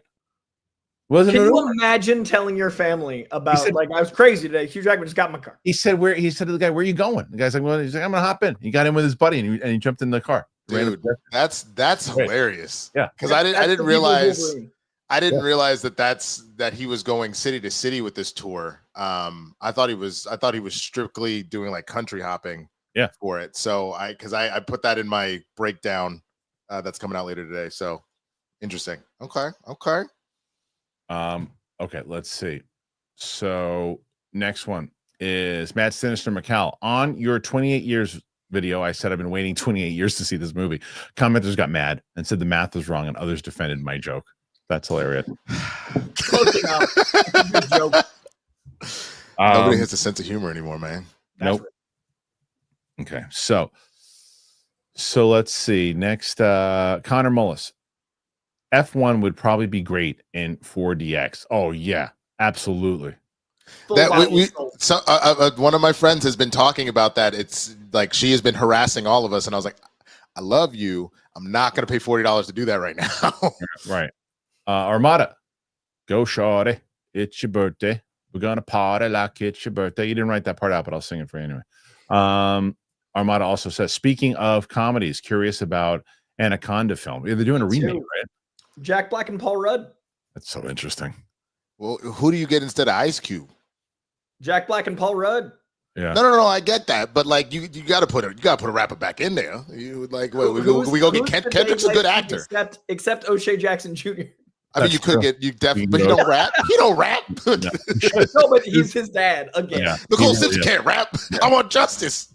Zeus Fleming. Coy, thoughts on Radiant Black? It's fun. It reminds me of like 80s Spider-Man. I think it was really cool when they were telling it's guys, it's a comic where there's an alien suit that takes over a guy, but it did a cool thing where it didn't know which person to land on. So the comic was being told twice a month from two perspectives. So you'd see it from one Radiant Black and then the other, and now it's into one. So it's a cool like way to tell a different version of the same story. I'm digging it. I liked it more in the beginning than now, but I like it. All right. Doug Developer, just curious, if someone as powerful as Sentry were pinned on his back and you placed Mjolnir on his chest, is he stuck to the ground? That's a great call. He would be, right? Hulk has canonically not been able to get up from Mjolnir. I think Hulk canonically is stronger than Sentry. As he gets madder, he would get madder with Mjolnir. I think canonically Sentry would not be able to move. Yeah, it is 1,000% been a way that Thor has been able to pin an opponent if he needs to. Yeah. What is scary sometimes is then when you have people that somehow are worthy of it, even when they're evil for whatever reason, and then you're like, wait. So, I forgot, by the way, speaking of Mjolnir, I forgot how much I disliked the storyline of the jilted lover between the two weapons. That movie, when you kept using that as the example of like premiere-itis, like I came out of that premiere like that was fun. And I, to this day, think about like what nitrous was in the vents. Yeah, I'm telling you. The axe just kind of coming in like this. When I walked out of the theater, I was bombarded by people going, what are you talking about, man? I was like, and then all those people have turned. I introduced it at the LCAP, and I was like, guys, it's crazy how. And then I watched it a second time, and I was like, I've lied to these people. Literally, the only two good things about it are Christian Bale in the moments when he's not talking to the kids, and you like the goats. The goats were annoying for me. I was going to say any of the cancer stuff got to me. I thought that they did a good job with that. Yeah, of course. Connor Mullis, Lanterns has me more and more intrigued. I'm that's really up there for me as far as DC goes. Really up there. I think it's the best below the line team ever assembled. It's the biggest. Go ahead. Yeah. Sorry. I was just going to say Tom King, Ozark showrunner, Damon Lindelof. Like, what a crazy set. It's the DC property that I'm most excited about, even over Superman, even though we're about to hit that eve of it. It's fair. Connor Mullis, Subway is one of the God's greatest gifts to mankind. I'll tell you, I ate too many of those meatball subs coming up. I'll tell you that. I don't know what the hell was in there, but probably one of the reasons that my cholesterol wasn't great. The Hollywood Reporter confirms Superman's 90 to 125 number is from WB. Third parties, NRG's number is 125 to 145. This movie will pass the low ball from WB so they can say it overperformed. I hope it goes. So stoked for it. I hope you're That's right. Interesting. That's not a bad plan to be like, I don't know if it's going to do that well. And then all of a sudden, wow, we crushed. Yeah, they're being I think it's a conservative. tricky spot because if you have people having weeks, what's tricky is how much the internet fuels opening weekend. I think if you have people saying, oh, it's going to bomb, people might not go. But the overperformed idea is a great concept, but I don't know if they double down on that risk to get that hype afterward because you need it to have legs and opening weekend. Tiptoe Cloud for the fam. Have a blessed day. Thank you, Tiptoe. Really appreciate that. Very kind of you indeed. Jake, infected in 28 years later remind me of the Snyder diehards these days since they do nothing but rage and groan intensely. And Samson the Alpha is big balls. Samson the Alpha alone is you got to use dodging tree trunks when a guy's running. I think Snyder cultists wish they had Samson's third leg. I mean, all the power to him. Yeah, that's right. For once, Winston feels my sports. Yep. Did you leave that on the Roadcaster? Can I make that sound? If you can do this one, if you can do that, I don't think that. Which one? What was it named? I think you have the older one though. I think you have the older one. Yeah.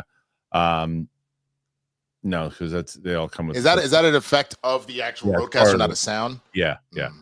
I am Jax. A factor I haven't heard discussed much: the box office impact to Superman from current national and global sentiment towards the U.S. Thoughts? I mean, I talked about that though. I talked about it a couple of weeks ago about the fact that, like, I mean, one of our viewers said that they saw the trailer in Canada and someone booed. I think the trailer is trying to show worldwide sentiment on purpose. I think Superman is no longer truth, justice, the American way. He's truth, justice, and a better tomorrow. But he's still red and blue. So I think it's going to have to prove itself beyond that because it is a tricky time to. I mean, when I traveled, as soon as people found out I was American, I was much less welcome. So when you're a bully, you get treated like what? Yeah. All right, next one here, and this is Kenya King. The streets are calling it 20 inches later, as it should be. That makes sense. DJ Case, support. Thank you, DJ Case. DJ Case, some more support. Thank you. We got a lot here. Yeah, right now you're at 85. Still on just around 30. Still 30 away. 30 to go. 30 minutes. 30. Can you do a 30 and 30? Potentially. Don't let Roka win. It's not about us winning. It's about Roka losing. It's just about beating Roka and joining history. It is about joining history. Historic win. No. Poor Roka. He's guy hasn't won in months. Do you guys want to break that streak or our streak? Right. Jake, I know you haven't done unedited watch-alongs for TV shows, but would you make an exception for anticipated shows like Stranger Things 5 or Peacemaker? That would have to be a membership thing, though, because they'll pull you instantly. That's what he's saying. Unedited. I do but the unedited watch-alongs, I have them all on the Patreon, but it's not. You don't sync up the whole movie. You don't show the whole movie. You just sync it up. You have time codes. So like that's essentially what you would do for that too. But I don't know. I don't know if I would do TV shows. I'm not sure because it's a matter of also. I'm probably going to do Peacemaker by myself, and Stranger Things 5. I'm not sure yet either. Yeah, I don't know yet. Not sure. Joe. Late. I know. Did anyone catch the timeline mistake in Karate Kid Legends? Yeah, it goes back to 86. It was really 85. That's true. Karate Kid 2 takes place 6 months after the first. I still haven't seen it because you guys scared me off that it was so bad. It's not just so bad. It's just I'm gonna react to it, so I haven't seen it yet either. Yeah, it's not. I don't even. It's just a movie. See, here's the thing. I am more concerned when you give me those reviews than when you're like, this was trash. When you say that, I'm all like, it doesn't know what it wants to be. It doesn't know what it wants to be. The movie, which again is a little scarier because sometimes it's fun to hate watch things that are bad, but if you're just really just like, oh man, they don't know what they're doing. Yeah. Spidey Sensei 72. Grace Caroline Curry for Wonder Woman. Thoughts? I don't know. Grace. Look who that is. Let's take a look and let me see. Jesse Escamilla, rarely support, but I want my capes and cows to win. It's very kind, Jesse. Thank you. Oh, it's Shazam girl, the one that Yeah. she's nice. Let's see. Jesse, thank you for the support, my friend. Appreciate it. We went to Capes and Cows to win, guys. So there you go. C. Michael T. Remember, will you and Sam watch the Guardians holiday special before Guardians 3? There's some good stuff in there. I think she'd like it. Can't wait for Guardians 3. Yes, we will be watching that for sure. 100%. I think it's relevant to what's going on and leading into Guardians 3. I mean, especially even the opening, if I remember correctly, because Star-Lord is already pretty upset. So then to follow it up at the beginning of 3 where he still hasn't gotten over it, I think it's kind of important. Yeah, she's gonna love it. She's gonna love It's also like delightful and charming in Christmas. Oh, absolutely. Yeah. Okay, let's see. Next one after The that. hopping over the fences part. Yeah, Kevin Bacon. She's gonna love it. Marcus M. Best legacy comic book character. What do we call him legacy? Are we talking about like passing the torch type like situation? Miles. Yeah. Oh. I mean, I would argue potentially all the Lanterns in general. I don't think people really click into Alan Scott like that. I would also argue the Flashes because people aren't really leaning into oh my God, what's his name? Barry Golden versus Age. Wally. Not even that. Before that, first Flash, Tin Hat. Oh yeah. See, that's my point. If not them, then Mr. Terrific, because I didn't know that the Mr. Terrific that's there is actually the second Mr. Yeah, Terrific. Michael Holt is second. There's a lot. I like Con-El a lot. I like Superboy. He's not the best, but I like Superboy a lot. The Canal, 2989. Can't stand political correctness. Made a mild joke. People got offended. All South Park enjoyers are inbreds. Where is the lie? Hey, I like it. I'm not inbred. I like that. Coy doesn't like it, so he's going to agree with you. I like that show. I haven't seen it in a long time, but the movie, Coy and I are on the different side of the street. B. Gill Studios. I don't think people are superhero fatigued as the hype for Supes is amazing. I think people are more Marvel fatigued. Just my opinion. How about you? I think people are fatigued with average movies. I think something's got to be special in order for them to get to spend their money.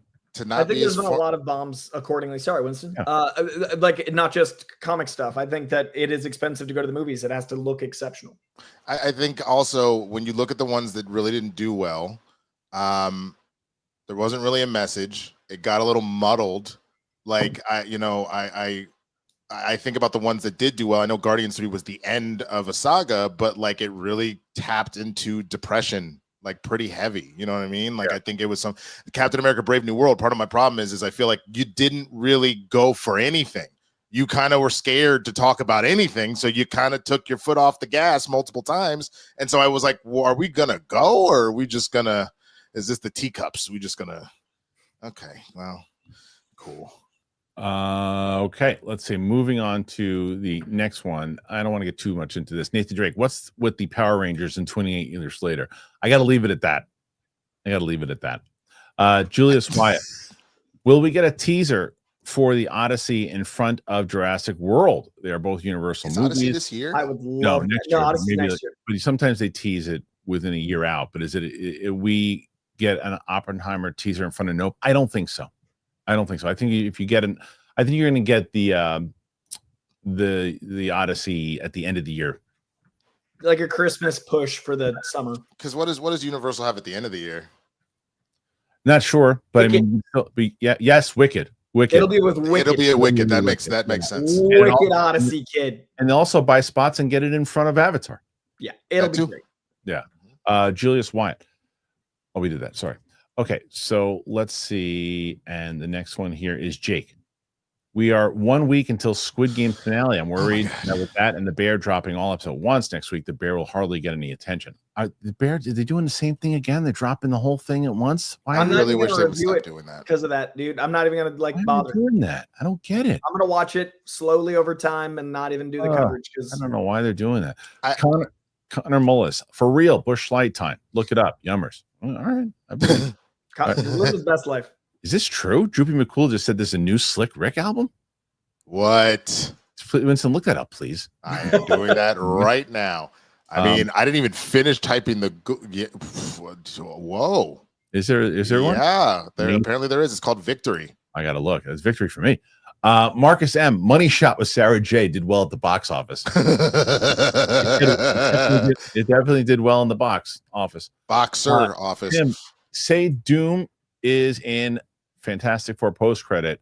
Would that carry it to 1 billion? I think he might be more than a post credit. I have a theory, and I think Coy said something of a similar thing. I don't actually necessarily think the Fantastic.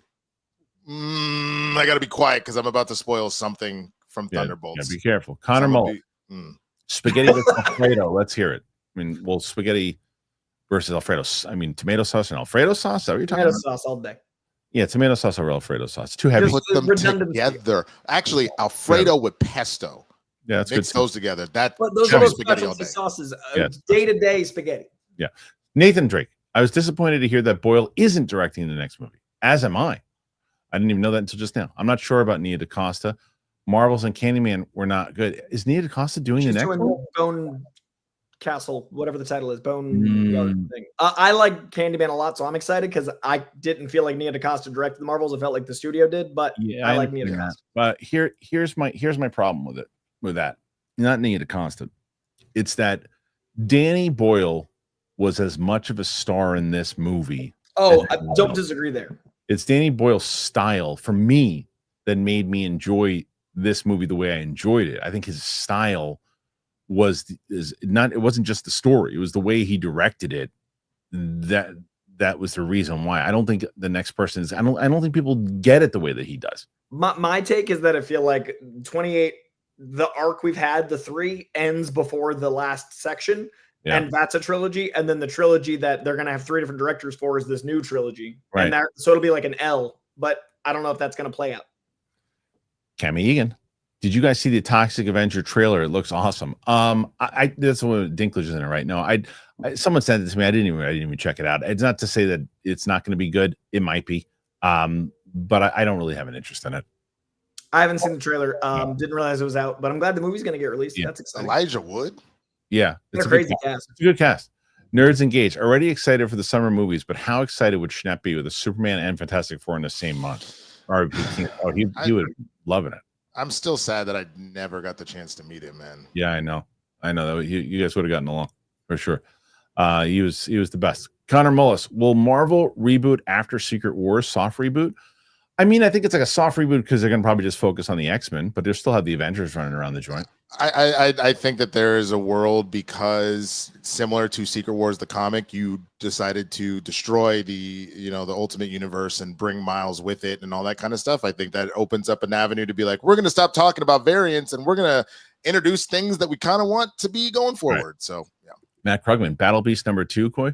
Liked it. I'm not as big in the Invincible comics lately just because I had that craziness like 2 decades ago, but it was fun to go back in that world a little bit. I love that Connor Mullins is equal parts chaos and actual presence today. Connor Mullins is the kind of drunk I was for Juneteenth yesterday. Like, god damn.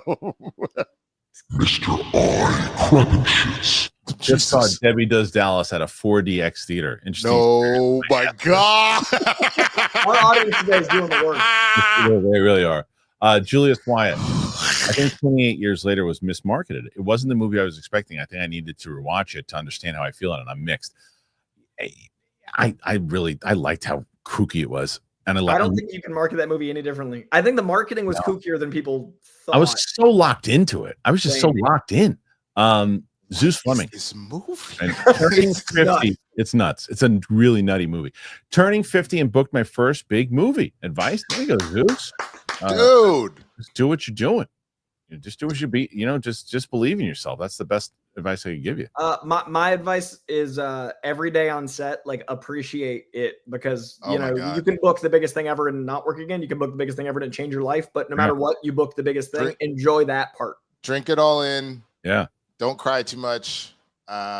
Just have fun. Haskell. Yo, sup, gang. For you, Collider. Russell Crowe has joined Cavill in the Highlander reboot. I love this news. No idea who he's playing, but Jor-El and Kal-El on screen together again. I love this news. He's perfect for Highlander. That's great. I like that. Perfect. Sun Tzu. Yo, gang, do you guys think we will get the real Von Doom reveal at the end of Secret Wars, because I don't see RDJ as our primary Doom going beyond Secret Wars. How many movies did he sign up for? I don't know. I don't think they pay him. They just said the number. Yeah, I don't think you can do that though. Of doing the whole, oh, just kidding, he's not the real Doom. I don't think you can do that. I think people will be like, the casual fan goes like this. I think if you're gonna do it, you do similar to what was kind of happening with the Silver Surfer, which I actually think someone made a very good point in a video I saw of when people were freaking out about, oh, you're giving us a female surfer, is she MCU? Why are you doing this? We want Nord Rand. To the point of, if it's a dimension that you're leaving, then you wouldn't want to just introduce Nord to get rid of him. So of course you're doing that. So it's also a possibility that in Secret Wars they get rid of this Doom, and then there is another Doom that we get to see. Because I think you need Doom around for the long run. I just don't know if Robert Downey Jr. is going to stick around for the long run. Yeah, when you pay him enough, he will. Kristian Unpronounceable, support for Coy and Winston. There you go. Next one is Shay. What's up, Shay?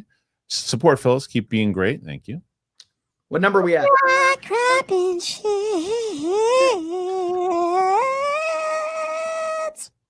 Got my ticket for JW Rebirth. Superman, Fantastic Four. Can't wait to see him. July is stacked. 2 billion total box office for the month. Well, that's a definite. I think more. 2 billion is possible. Yeah, 2 billion is possible. Connor Mullis, Caitlin Clark out here repping Iowa. Let's go. Yeah. Matt Sinister McCall. Dan Merle has strong mental health. He drove 3 hours to a Craven screening. I would have. Dude, the guy does. He really does. He's got his work ethic. It's incredible. The fact he'll drive 5 hours to Dallas to get there, and then 5 back to go see the movie. It's crazy. Maybe he just really likes driving. I hope he's got some good podcasts. Job. That's what he does. Big Busta. What is a crossover you want to see between Marvel and DC in the comics after Batman and Deadpool? I want to see Big Beta Ray Bill and Lobo. Oh, that's fun. I like that. I want to see Wonder Woman and Wonder Woman Catwoman both DC. I want to see Catwoman and Black Cat. I want to see Spider-Man and Superboy, because they crossed over in the Amalgam universe. Be cool to see that updated. Superman and Thor is always cool. Winston, what do you got? I mean, I Gambit, definitely Gambit, and Booster Gold. I like that. That Gambit Booster Gold would be wild. And they're like having a competition to see how many ladies they can get with and whatnot. Jay Mobile. Support. 4 in a row. Go. Matt Krugman. Back to Mando Grogu trailer voice, because I'm behind. I meant the troll voice you always use when you talk about the movie, because you hate that. I don't even know how to do that. I would need text to do it.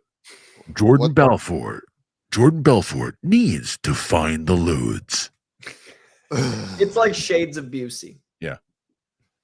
Let's see. Shay Markell. I've been on a pre-2000s era movie binge, and it's great. Just saw Vanilla Sky, great movie, and I enjoyed how strange it was. I've never seen The Beach. It's next. I gotta go and see The Beach again. I did not like it when I saw it. It was before. At one point, DiCaprio. I think it was Departed that.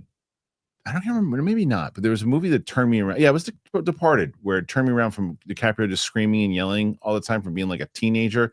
Even when he was in that, I remember him screaming and yelling in The Beach, and I was like, how he does he scream and yell? Now he's one of my favorites. You should check it out again. It's the team behind 28 Years Later, man. It's boiling.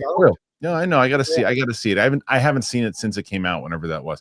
Connor Mullis, as the saying goes, "Yippee skippy, don't tickle my nippy." Peace, Chuckman. Yeah, as they say. Who said that, Gandhi?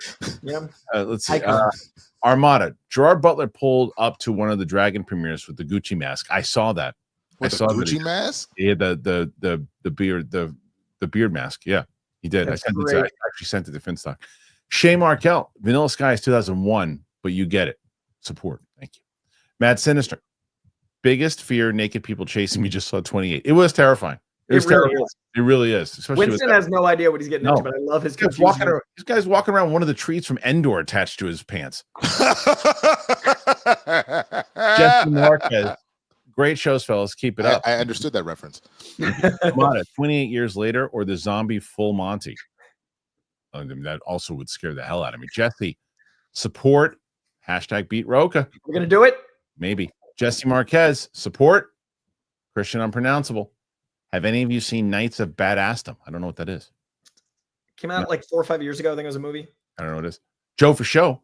I wish I could see Harold and Kumar 3 in 4DX. Harold and Kumar is at the Christmas one. It's some of the best 3D ever going to see. Really? Ever. Yeah. Connor Mullis. Okay, just one more for the cause. Hashtag beat Roca. They're making another Harold and Kumar, I heard. I know. Yeah. Yeah. Oh, wow. Jake, people saying the December 2028 MCU film wouldn't be a Secret Wars Part 2 because it'd delay X-Men another year, but why can't we have X-Men between films? That's true. You could, I mean, I think that's very fair. I think that's more than fair. You I think they're holding the spot. I think it's gonna be 3 movies and they're holding the spot. Yeah. I can also see that being realistic. Reese Alert. What do you guys think of Tom Brittney as DCU Batman? Tom Brittney. I do not know this man. Not familiar with this individual's game. Let me see. Tom Brittney. I've seen him rumored for something. What was he in? Oh, interesting. Interesting look. I don't know what he's known for. Oh, he was up for Superman. He was one of the finalists we talked about. Okay. That's why we've talked about him. I saw him rumored somewhere. Okay. I remember him in Unreal. Okay. Yeah. Joe for show. $2 billion for July. I'm going with 3.4. Bet 3.4 that's a lot. I mean, let's say 2.8. What's fair also is here. They're not the only 3 movies coming out in July. There's other movies that are coming out. Okay. So Julius Wyatt, Chris, your favorite FSU football game that you went to when they won the championship in New Orleans? You went to the chip against Michael Vick. Yeah, I went to both of them. I went to one where they won, and then I went to the one when they were in California when they won when they went out there. But the one in New Orleans was the best. It was great.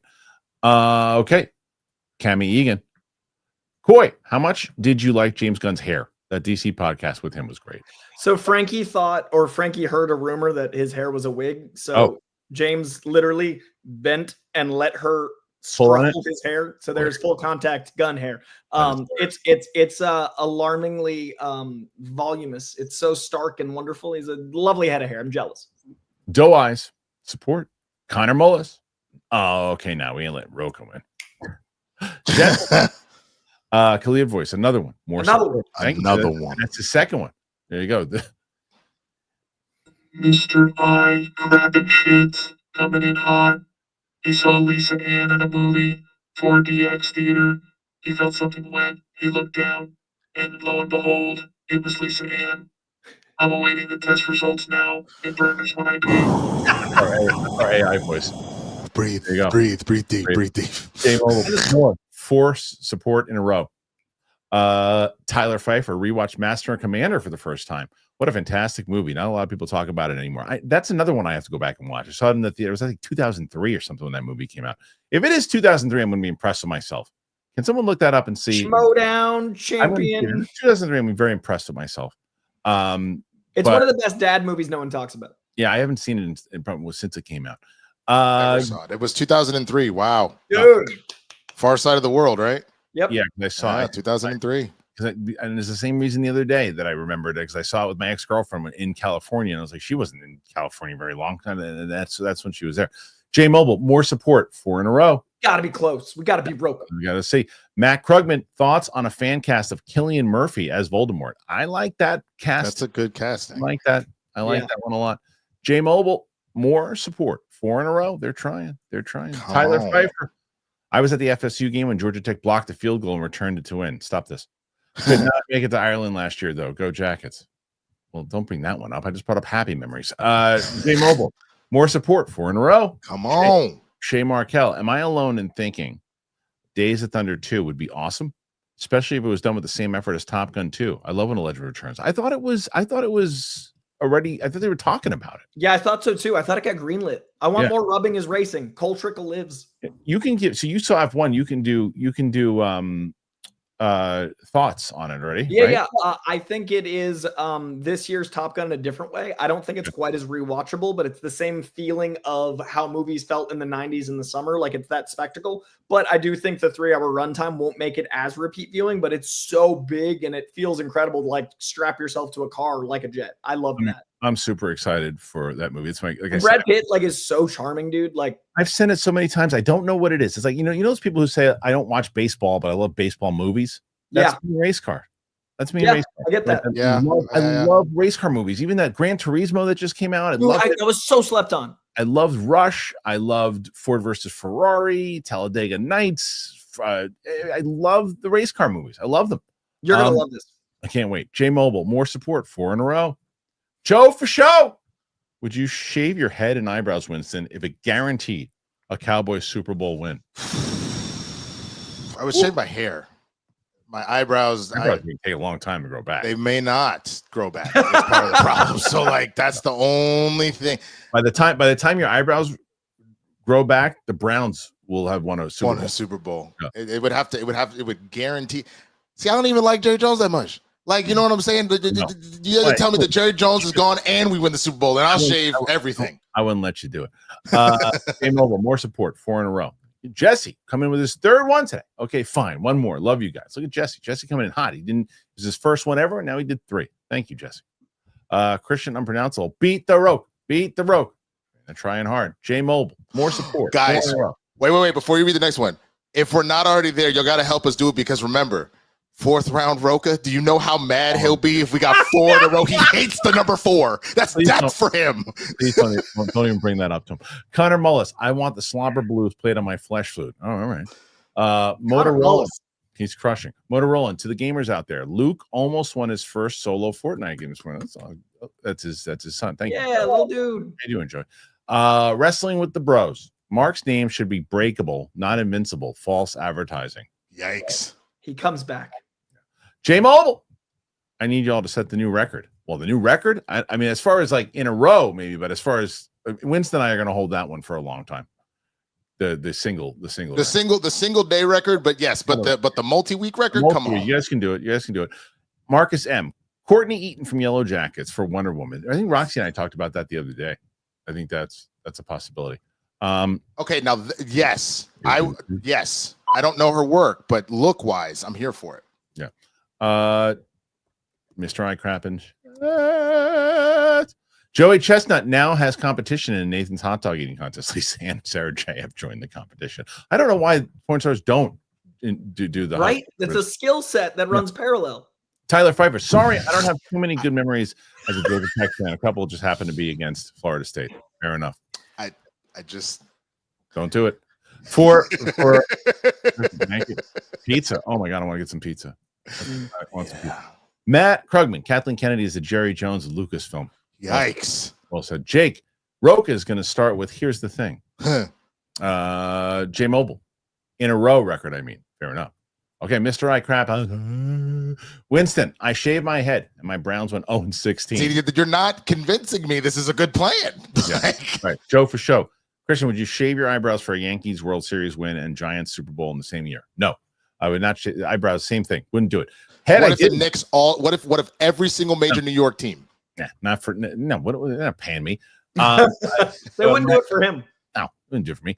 And so, like, I shaved my head in a bet, and I have it on. It's online somewhere. Where it was when the Red Sox beat the Yankees or won the World Series in 2007. I had my head shaved on stage. Mark Ellis is actually on stage with me, but I had my head shaved in a bet. It's on there somewhere.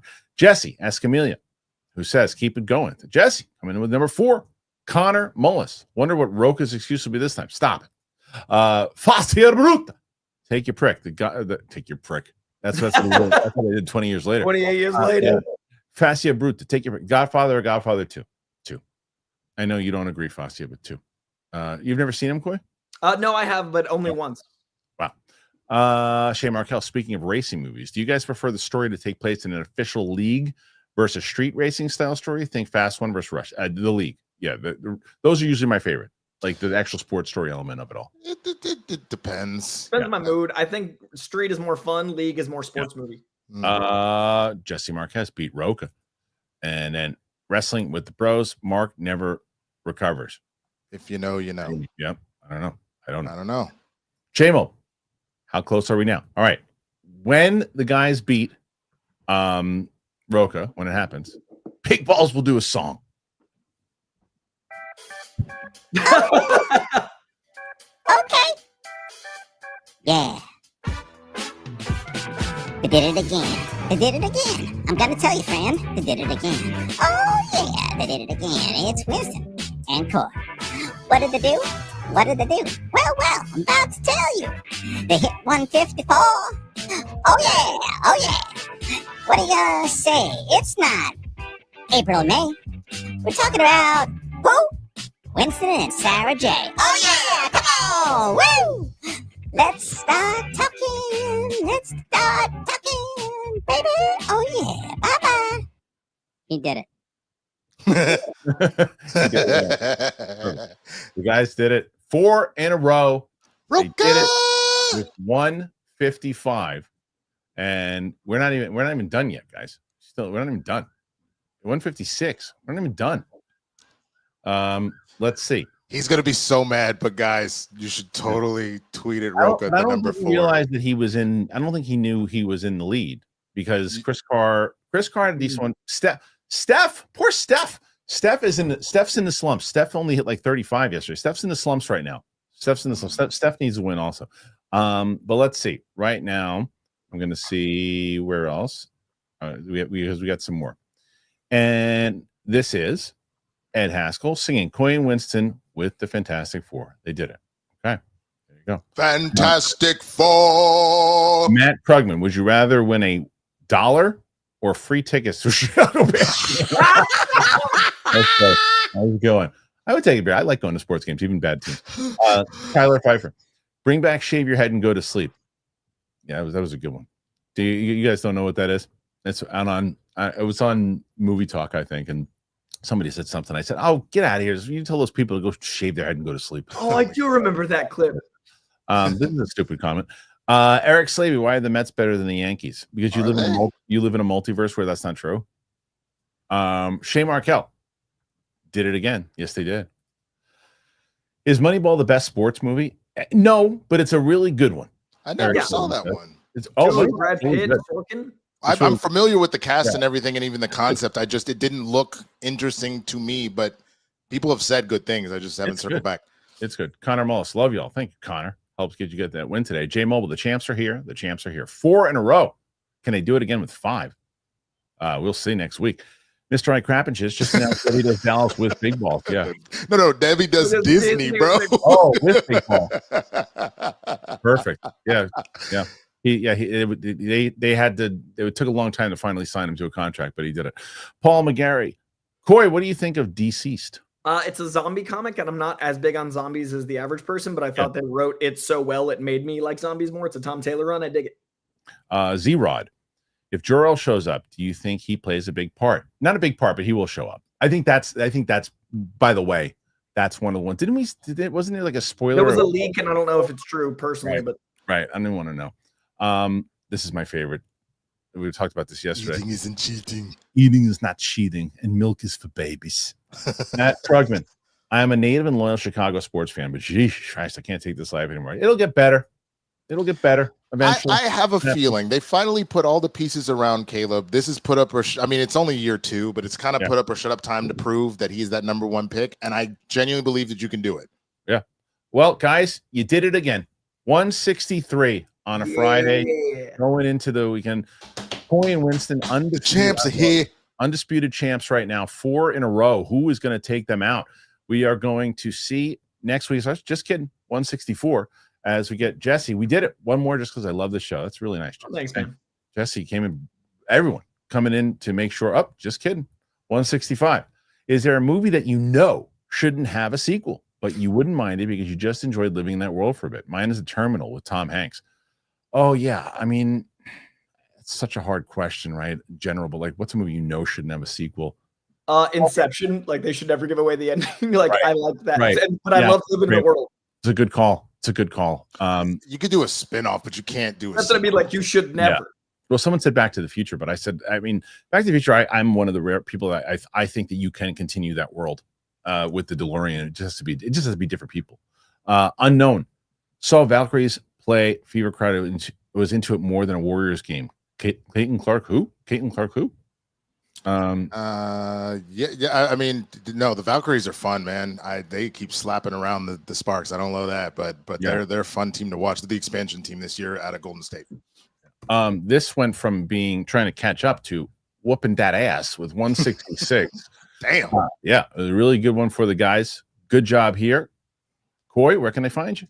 Find me on YouTube at Koi Jandreau. Find me at DC Studio Showcase today with a new episode with James Gunn and a very big episode in 2 weeks with some Superman folk. And also find me at DC High Volume, at Real Rejects, at KoiCast, and there's 2 more I forget, but those places. Winston. YouTube.com/swaggyblurred, Twitch.tv/swaggyblurred, all the social platforms /swaggyblurred. You can also see Spill the Tequila with me and Roca, which he's probably gonna be mad at me on Tuesdays. And if you want to go check it out, we did a Juneteenth episode of Blurs in the Hood. You can go and check that out, youtube.com/Blurs in the Hood. There you go, guys. Thank you again for all of the support. Thanks for being here. Thank you to Magic Mind. Thank you to Trade Coffee. Of course, thank you to Hydro. I hope you guys are getting those sponsors, because you're going to get yourself something really, really good. I got one more here. There's Motorola coming in. It says Olsen and Bettany announced for LA Comic-Con. Think an announcement for Doomsday Secret Wars Vision Quest, maybe? I don't think they really announced much at LA Comic-Con. It's more of a signing appearance con. Yeah, I don't really think it's not really one of the big things that they do anymore. I don't think it's more like old school kind of Comic-Con, which is I think something that they need. We're on Spotify, guys, so make sure you go over there.